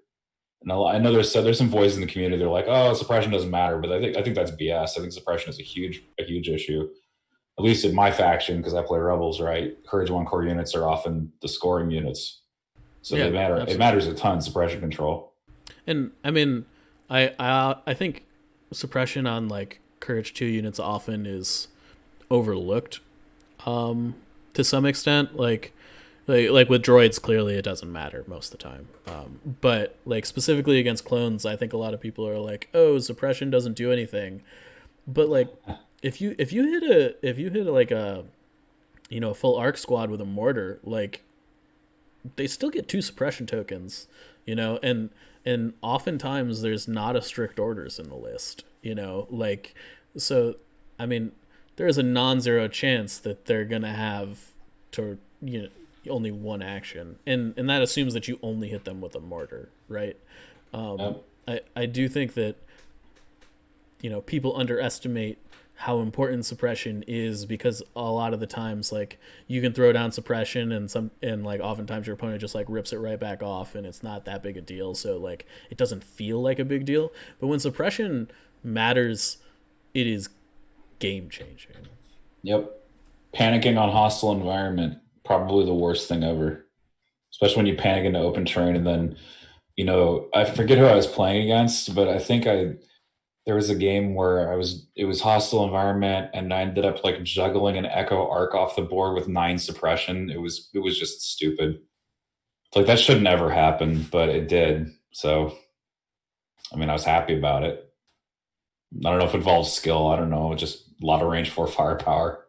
Jedi mind trick, of course. No, it was the back-to-back mind trick that really sank it in. Mind trick is so good. Yeah, 4 suppression on top of whatever they were getting from being shot by DLTs and snipers. Mind trick is silly. I'm sorry, but that card is way better than force. Dude, choke. The fact that you can do it from a complete safety because you don't need line of sight since it's a force power, so good. I'm not gonna lie. I feel bad when I do like a last first with Jedi mind trick. Like I feel great doing it. And then I feel disgusting doing it. Like I actually did it at LVO. I panicked a Krennic off the board by doing that. And like you can panic most units by doing that. Like I wanted to puke though. Like I felt bad. I mean I felt great in the moment. And then like later on at night, I'm like, I did that to Krennic? Oh, it's gross. Yeah, you think that's bad. There was one game Kyle like dumped like 4 suppression tokens into my Operative Vader, and I was just like right, it's like, what am I supposed to do with this? It just buries you. I was like, yeah. I panicked to Sabine off the board with Mind Trick, Son of Skywalker double tap from Commander Luke's pistol. That gives you 4 suppression just by itself. So if you pair that with a last first, you can dump 6 suppression on one target. Yeah, this is why I like taking Saber through on Jedi Luke. Except now you can't do it right with SOS. Well, you never could. I guess not. Okay. I don't know. I don't even know anymore. There's so many rulings flopping back and forth. I have no idea. Yeah, we'll talk about those next week. Most of them were of the vein of it does in fact work like you think it did, basically. Tune in next week. Yeah, tune in next week for more discussion on those. Any more thoughts on Intercept? Oh, one more thing on Intercept. It's okay if nobody scores the center point early. I find it super common in competitive games for like the first 2 scorer rounds to be a 1-1 and there's just no units in the center.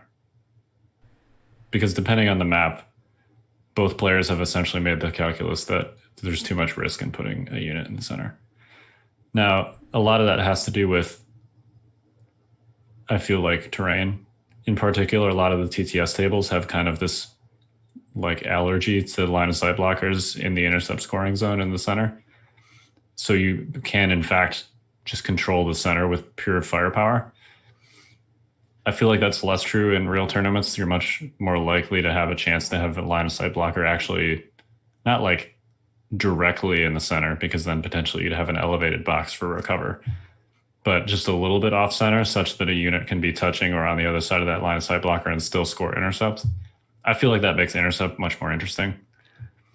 But if you have one of those tables where the center is really just relatively open and there's no like quote unquote safe spot to score intercept, then there's nothing wrong with just being like, all right, we're just going to call this key positions, basically.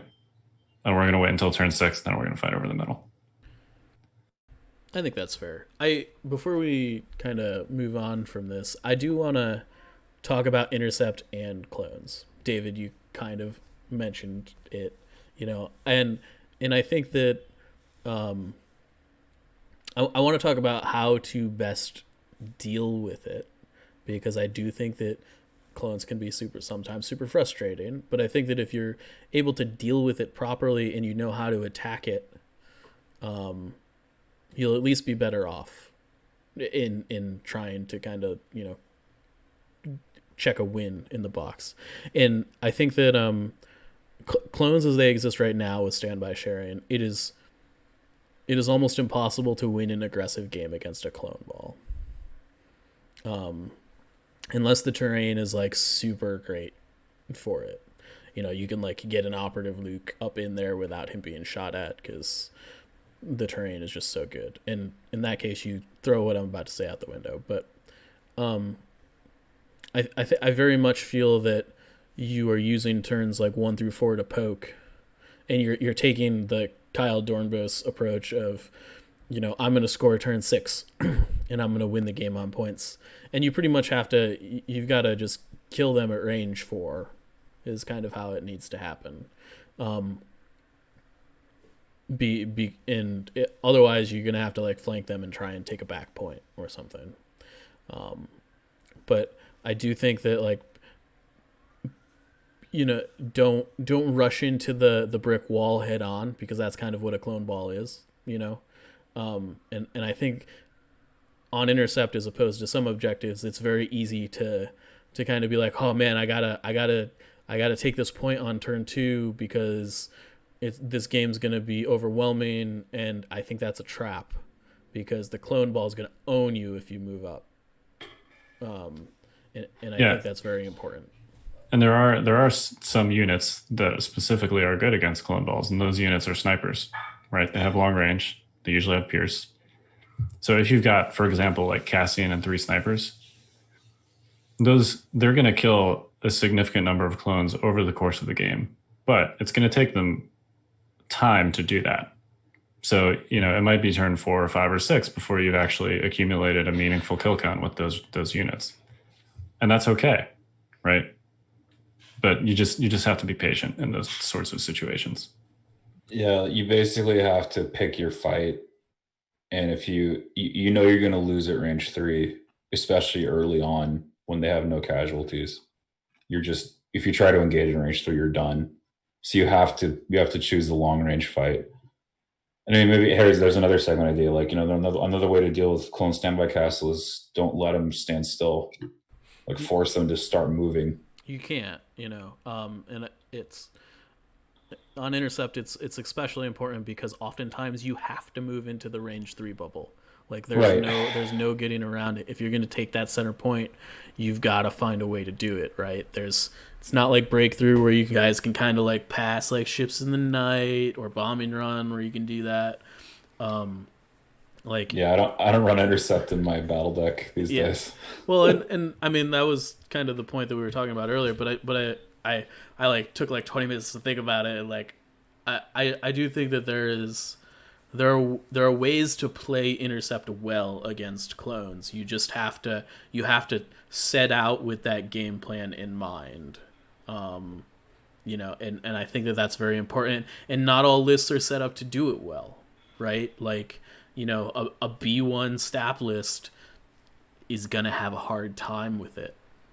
Specifically on this objective. There are other objectives where they're better at it. But like anything that has an engagement range of nothing hits farther than range 3 is going to struggle. So you should probably look at like flanking an objective or something with your staps. But yeah, I don't know. That's my 2 cents on that. No, I think you gotta. You gotta not just don't fall on their sword. Right, and that's the biggest thing. You know, we've talked a lot about clones because they're the big bad meanie in the room at the moment, and I think that a lot of people at the beginning of the game they're like, well, it's a clone ball, I gotta go out swinging, so they go in swinging, and I think that is a huge mistake. You know, it looks like a lot of clone bodies on the table, and don't get me wrong, like units with just the unit leader alive are still very valuable, but like once you take 1 or 2 arc models out of a full arc squad, or like take 2 or 3 phase 2s like down to 1 or 2 models, like the equation becomes very different. Trust me, from somebody that plays this list, these lists a lot. Like once you start like eating away at their 5 like bulky units, they don't have a Operative Vader, Operative Luke, or Dooku to carry them to victory. Like once those units are degraded, their power level goes way down, and a lot of their game is spent conserving those units. So on an objective like Intercept, where you have 5 turns to put sniper shots into them, like do it. Way to disrespect Kenobi. What, not even mentioning him? Yeah, I didn't even mention him. Jeez. Well, I mean, that's the good thing about Kenobi. I was gonna say, don't waste your time sniping their arcs unless it's a full team. But if you have a chance to snipe a phase 2, especially phase 2 in the open, like freaking do it, because those are the times when your sniper's going to do their most damage. But Kenobi nips that in the bud because he can suck up all those Guardian hits or suck up all those hits with Guardian and be Pierce immune and still have defense surge. I will say that, like, I think people on the outside of seeing arcs saw Impervious written on their card and were like, well, you just shouldn't shoot them with snipers if they're a better target, if they're like phase 2 targets. I actually don't think that's true.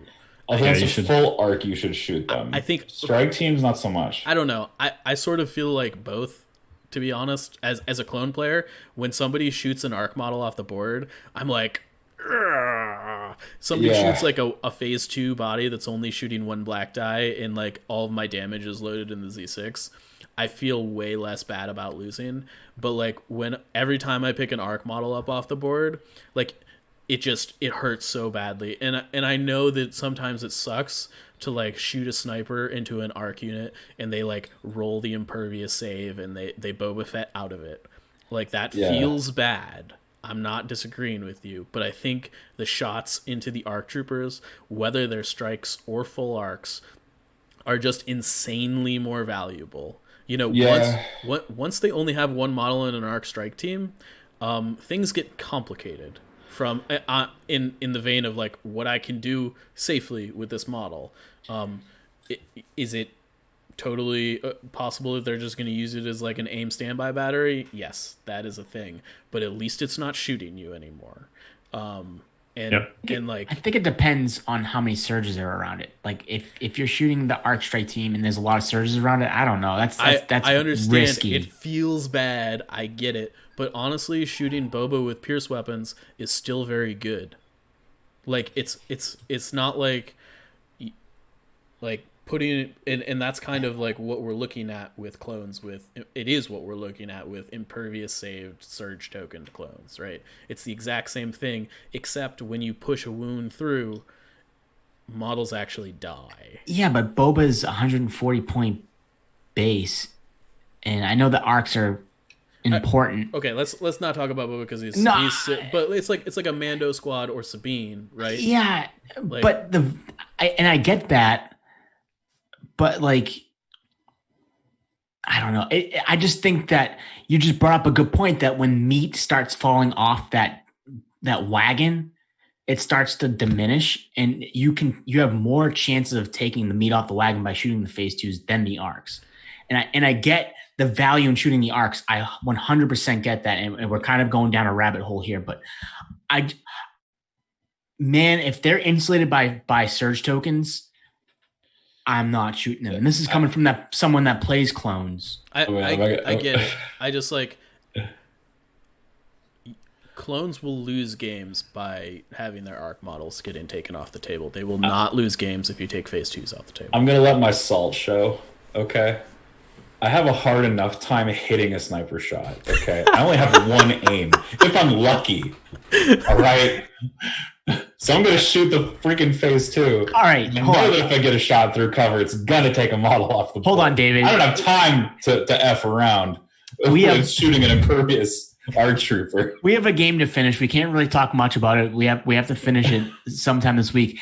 My snipers were shooting poo-poo bullets. Okay. So I don't want to hear it. I do not want to hear it. It's on videotape. My snipers were rolling double blanks with aims. It was atrociously bad. But you're on my side. You're playing Rebel in that. So hold up. You guys are actually, you don't know it, but you're reinforcing the point I'm making. In that shooting arcs is always the right decision. Because you know what's shooting black and white dice like your sniper teams and are often rolling blanks without aim tokens and stuff? Phase 2s. They're rolling the same dice as your Rebel sniper teams, and they don't have Pierce. And look, even an aim token on a phase 2 unit is like just as effective as an aim token on a sniper if both the dice are blank. Like, just to be clear. Whereas if you're taking an arc sniper rifle off the board or an arc unit that is shooting multiple dice at range 2 or 3, like, you're taking way more firepower off the board with a single bullet. I get it, right? Like, I get it. You want to actually remove the thing that's more valuable. Yeah, okay. I just like... But and this is why I crack shot arc strikes with both models exposed. Because I have a chance, there's a slim one but there's a chance to just remove it wholesale, and that does huge damage. But there's also the saying, a bird in the hand is worth two in the bush. All right, and shooting a phase 2 is the bird in the hand. I know that wound is going to stick. Here's the thing. Except arcs are like hawks, and the phase 2s are like pigeons. Yes. So You say that, but the phase 2 Z6s are fire, man. let's approach this from a they're gambling unreal. perspective real quick. As long as we've talked about Russian roulette, we've talked about some other things. Like you're in a matchup against clones. You're not playing clones. You are disadvantaged. You make high profile plays that are going to net you higher rewards. That's just like, that's how you win a game that you are disadvantaged in. I get what you're saying. Like that is how you turn the tide. You have to hope their dice go against them eventually. So I want to weigh in here because I actually agree with Mike. But I don't think it's quite as simple as like always shoot arcs. I mean, if they're not in range, like, don't go out of your way to like expose your pieces to do so. Cover is important too, because we talked about how unreliable those sniper dice can be in theory. At least the scout and commando sniper dice. Cover is really important because you are way more likely to get paint through on a unit that is in light cover or no cover, which is, with sharpshooter, it's both of those situations are no cover. Mm-hmm. You are way more likely to get paint through in that situation than you are with cover. Impervious aside, right? If we don't even think about pierce for a second. And you might get 2 hits through. Whereas if your target is in heavy cover, there's basically no chance that you're going to get 2 hits through, right? So that is very fair. My view is cover is your first decision point, right? If you can shoot almost any unit in the open over a unit in cover, you shoot the one in the open. A unit in the open versus heavy cover, right? Because light cover is functionally in the open with a sniper. Right. And then you prioritize arcs. So like if all your phase 2, phase 1 Rex, whatever targets are in heavy cover, and all your arc targets are in heavy cover, then you shoot the arcs, right? Okay. If you've got like a phase 2 target in the open or in light cover and all the arcs are in heavy cover, then I shoot the phase 2s. But you see, I'm still feeling the phase 2 because of that impervious surge. It's like, I look at one and it's guaranteed, and I look at the other and it's like there's a high chance of failure. And it's just like shot. The phase the arcs 2 are just body so is much more valuable. Yeah, I know. I mean, so I want to real quick, because we had a long tangent on this topic. You had a very instructive mirror on this topic, Mike, in Invader when you faced Kingsley, because you had essentially opposing views on this. And your view was like, and almost identical lists, right? You're both running Arc Star. So you both had 2 full arcs. Or 1 full arc, I don't remember. We were both on 2 full arcs. Okay. in a strike team. Yeah. Mm-hmm. And basically your view is like the arcs are the only thing that matters in this matchup. Yeah, I actually I went into the game, I was like, I'm going to use my phase 2s as bait and cannon fodder. Mm-hmm. Like, if they do things, great. But at the end of the day, like, I'm going to shoot his ARC troopers, and they're either going to die, and I'm going to win, or they're not going to die, and I'm not going to win. And, like I feel, generally speaking, that is how you have to approach clone lists. Generally, if once you start scraping arcs, whether it's an Arc Star or a Rex Star, once you start scraping ARC troopers out of that list, it becomes a lot more manageable. Yeah, and I think he even said in his post interview, he went into the game with the opposite view, where he's like, I want to be shooting things with lethal or pierce against things that don't have impervious, and then I want to be shooting things that don't have lethal or pierce against the things that have impervious, basically for like maximum value efficiency, right? And it didn't work in that matchup, because as it turned out, the arcs were really all that mattered. Right. You killed his arcs because you shot them with all of the things, including your pierce weapons, and he ended up not doing enough damage to your arcs because he was trying to, take into value time with these 6s, and his arcs were shooting phase 2s, which ultimately were basically irrelevant. Yeah, but to be fair, though, the original point of the argument was strike teams. Full arcs is a completely different story. Well, sure. That's fair. But I still think that if presented with the distinction between taking a shot at a strike team versus a shot at anything else, and the cover situation is the same, regardless of what you're shooting with, you should shoot at the ARC troopers. Yeah, because even if a one model ARC strike team is very heavily restricted in how useful it can be. Right, here's what's going to happen. The next time I play on a live table, and if I play against ARCs, I'm going to shoot the ARC strike team like Mike suggests. And when they roll the impervious save, I'm going to flip the table, take a picture, and send it to Mike and say, "This is your doing. Thanks, Mike." I was going to be like, who am I kidding? They're just going to double move behind line of sight blocking anyway, so who cares? I mean, I'm not saying that But it's better than them shooting you with a sniper rifle. Yes. Yeah, but then they pass their aims to their friends. I mean, yes, but at least the thing is that, like, those units are so good at doing damage, they're range 5, basically auto-critting Pierce 1 units, frankly. I think what I'm saying is, why don't people double move their arc strikes more and do more fire supports? Because you can just roll like 15 hits, right? That's all I'm saying. Because the game is about range, and like Mike said, range 5. No, it's about targeting scopes and aim stacking. That's what it's about. I mean, there are definitely, like, you can build your whisk to take advantage of these things in different ways, for sure. And I'm certainly not saying the Phase 2 unit with a Z6 is bad. Like, I want to be clear about that. A Phase 2 unit with a Z6 is still a valuable unit.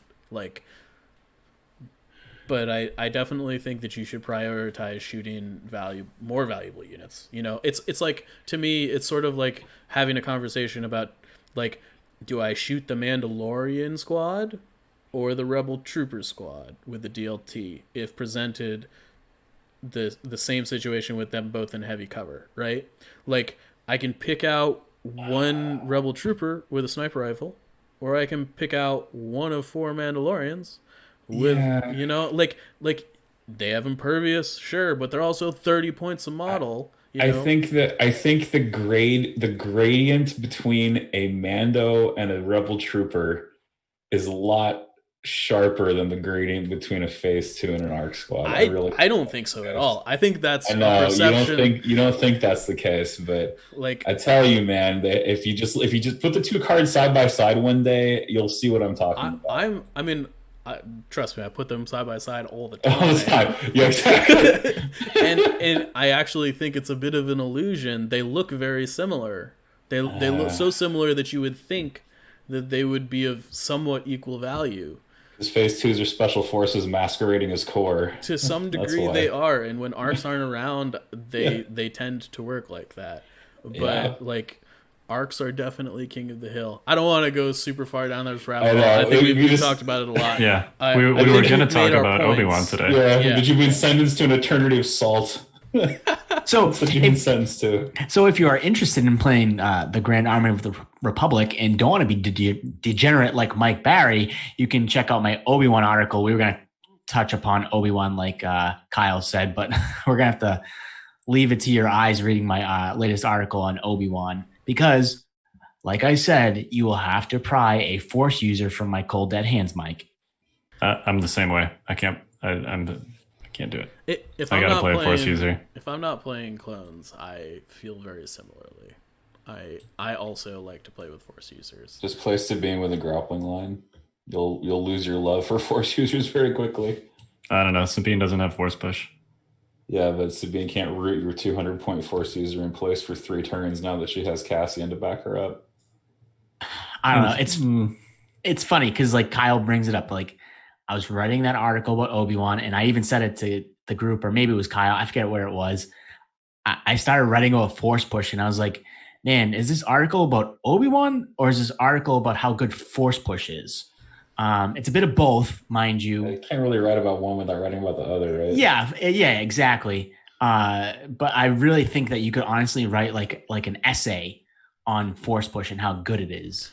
I mean, Force users are really just like 180 point tax on Force push. Let's just speak.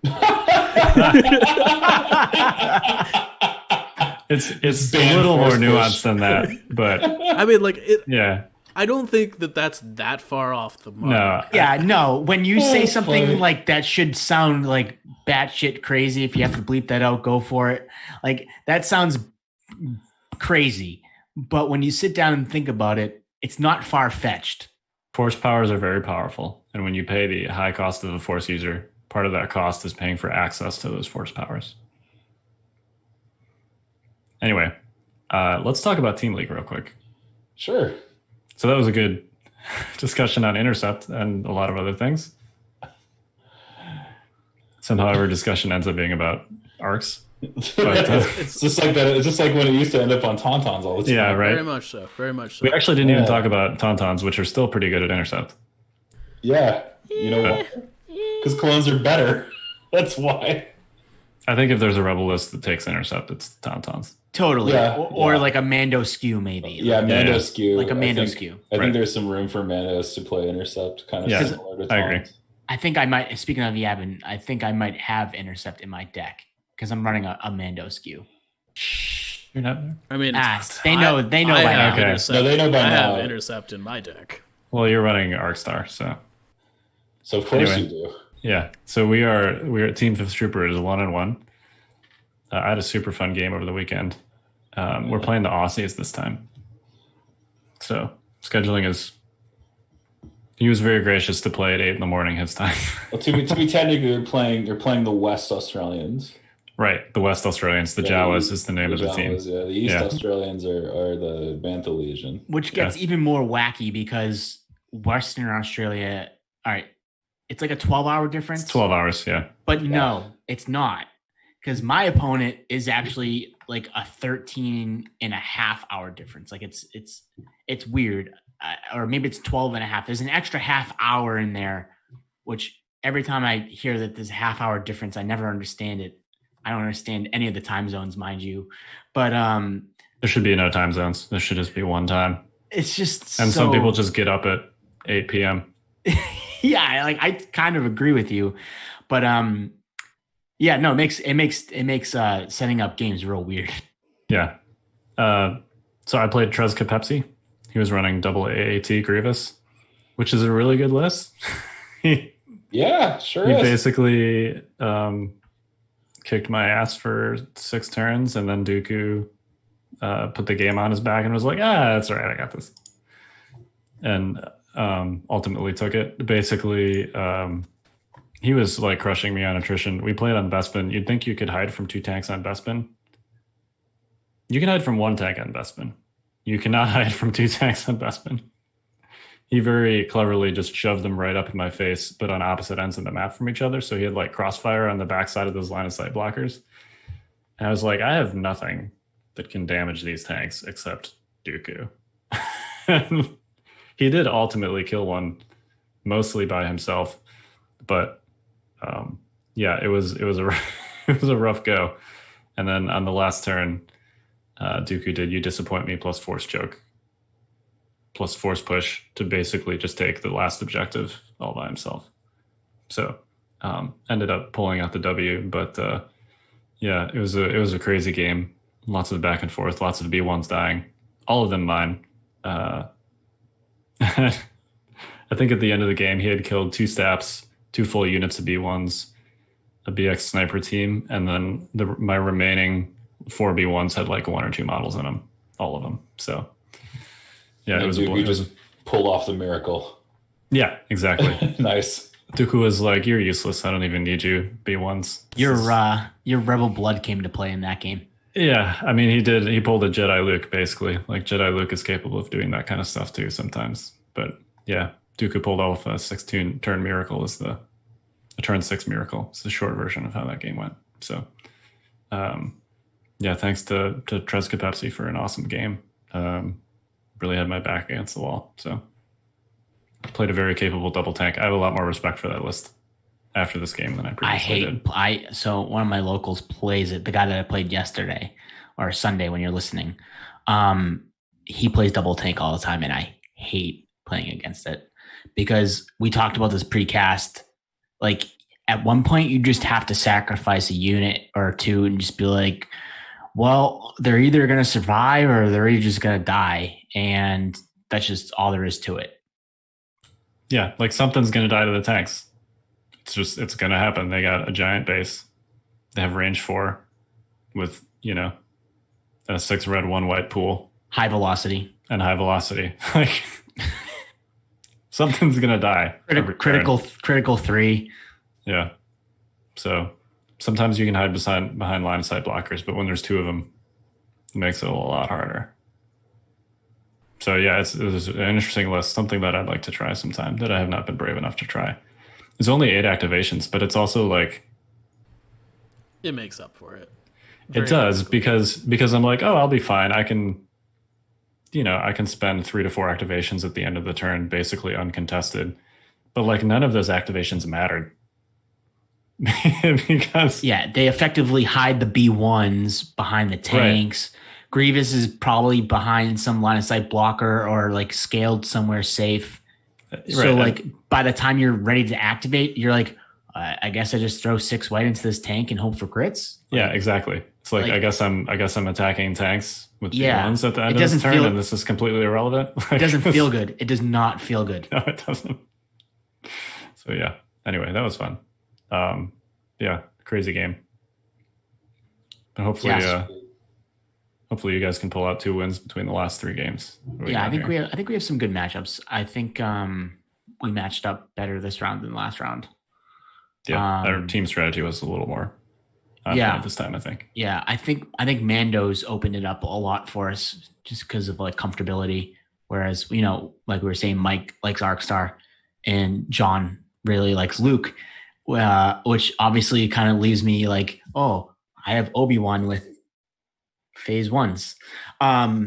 So like phase 1s are bad. So like Mando's opened it up a lot because I'm running a quad Mando skew because I'm bringing Leia, Sabine, triple Mandos with like, hold on, I actually have the list right here. This is the way. That sounds super fun. With four naked rebel troopers and R2D2 and 3PO. And normally I don't really like playing naked troopers, but it's all I could kind of fit because I brought a 787 bid, I think, which is super relevant because I'm playing against a 788 point triple ISF list. So I am literally winning the bid by a point, and it's super important in this matchup. And it's basically going to come down to turn 0, of course, which is always important, but basically who can get the better alpha strike is what it's going to boil down to, right? Like they're going to go for the tac strike, triple ISF like alpha, and I have jetpack rockets on all 3 of my Mandos, one of them being Clan Ren. Just hide behind stuff. Let him tac strike and not shoot things. Zach. Yeah, I mean, not to tell Joyous my strategy, but we're playing on Jedi, and I'm fully ready to use those buildings to my advantage. And just make sure that like tac strike is just like, no, thank you. Have a good day, sir. Jump to greater than infiltrate. Jedi is a fantastic map for Mandos. Yes. Again, we kind of like got a lot of really good strategies. I mean, the one downside was Mike is playing Arcstar versus another form of Arcstar, and he's not blue, which we know is important in like the mirror. But it just went probably on TTC. I mean, it's not even that. I think Mike's opponent has 5s in an arc rather than another sniper. So I think Mike's 2 full arcs with snipers might really be like the key there. Mm-hmm. We'll see. I feel confident in Mike, so I'm not worried about him. Put that theory to the test. I play that list a lot. I'm confident in it. Like I didn't. So that's like to kind of put you through it. Like maybe this is a little off base where you wanted to go with Yavin, but like to kind of walk you through it. Like they had a 40 point bid, but they took blue, which kind of took me by surprise, and a 40 point team bid, and they threw their Arcstar out first, and I didn't know what to pair it with. I'm not gonna lie. I thought about throwing Bushman's like Cassian Luke list at it because like that's a lot of Pierce, a lot of long range guns that could probably deal with it. But then I was kind of like, maybe I just throw our own Arcstar and just like kind of like hope that like Mike, I mean, I know Mike's a great player and he can just kind of take it, take the reins and just go for it. Oh yeah, Mike's gonna crush it. You know, like No, seriously, he's gonna crush it, dude. Yeah, and I got a good matchup for John too. Like that's the thing. Like John's playing against like a Jin Cassian list, but it's an 800-point Jin Cassian list with 8 TRTs and 1 sniper. Ooh. Yeah, and John's got Cassian, Luke, and a bid and 3 snipers. That's like one of their worst matchups. So like this round was just way better with matchups, which is super important for Yavin base league. Like super important. Yeah, I think I got the fisted matchup. Yeah, and like when you said that you won your game, I was like, oh yeah, like that was big because like that was a matchup that like it wasn't intended, mind you, but it worked out. So we got the win out of that, and like you know, Mike's in a good position, John's in a good position. Hopefully, it doesn't come down to me in this Mando skew versus ISF skew because that's gonna be I think that's gonna be like a shootout at like the OK Corral. That's gonna be wild. When do you guys play? We don't know. We have Thursday, Friday, and Sunday like set up because I have kids, he has kids. Like we don't even know. Like we talked last week, we said Thursday, Friday, and Sunday. We haven't touched base this week. It's kind of like I think that he's trying to aim for like a day where like it kind of works for his schedule in the afternoon or early morning, and then like I'll play late at night if I have to. Like sacrifices will be made somewhere along the line. It's just trying to figure out which day that works best. I mean, Zach bought that camera. He got some points. He's ready to spend them. Yeah, I might have spent those yesterday playing the in real life game, but it's even with her not being home. So. Oh, okay. Well, whatever. Got some. All right. Got to get some rollover points. There you go. I just gotta like get like a canvas or something that makes the pictures even better. I don't know. I'll figure something out. Just make a dark room in your house. Do it the old-fashioned way. Yeah. My kid will think I'm like Peter Parker. That's fine. There you go. It's not the worst thing for them to think.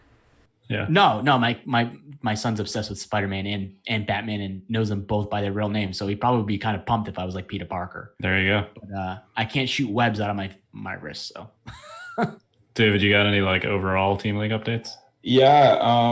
Well, the biggest one that I have is that I'm starting to put together the compilation videos from the games that were streamed earlier. So it's sometime in the next 10 days or so, I'm hoping to have a new video out that people can watch some of the wrap-ups from the various games. It's going to basically be like, here's the format and here are the games we streamed, and let's talk about the strategic high points and low points or whatever, with some voiceover narration. So I'm working on that. So keep a gander or keep a lookout for those coming soon. I don't know what idiom I was trying to use, but other than that, things are continuing at pace. We seem to be on track. Most of the games this round are coming in later than the first, but I'm in touch with all the captains. We seem to be on schedule, and things are going pretty well, I would say. We've had a few accidental double submissions with some of the Google forms, but other than that, it's been pretty smooth sailing.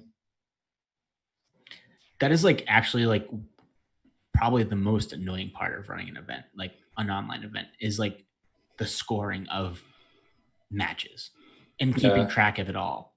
Taking all the notes I need to take and not trying to remember everything. That's a huge error. You should just always take notes. Yes. Yeah. 100%. Unless you're actually playing Legion, and then it's not allowed. Yeah, then it's not allowed. So I get to take notes. Suckers. I don't know. Like, I don't know. It's funny, like processing judge requests.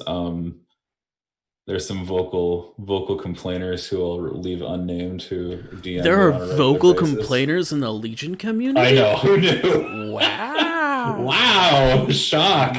No way. Yeah. Anyway, I'll leave them unnamed. We're all very passionate about this game. Oh yeah. We're also passionate about a lot of other things. Like people showing up to their matches on time, for example.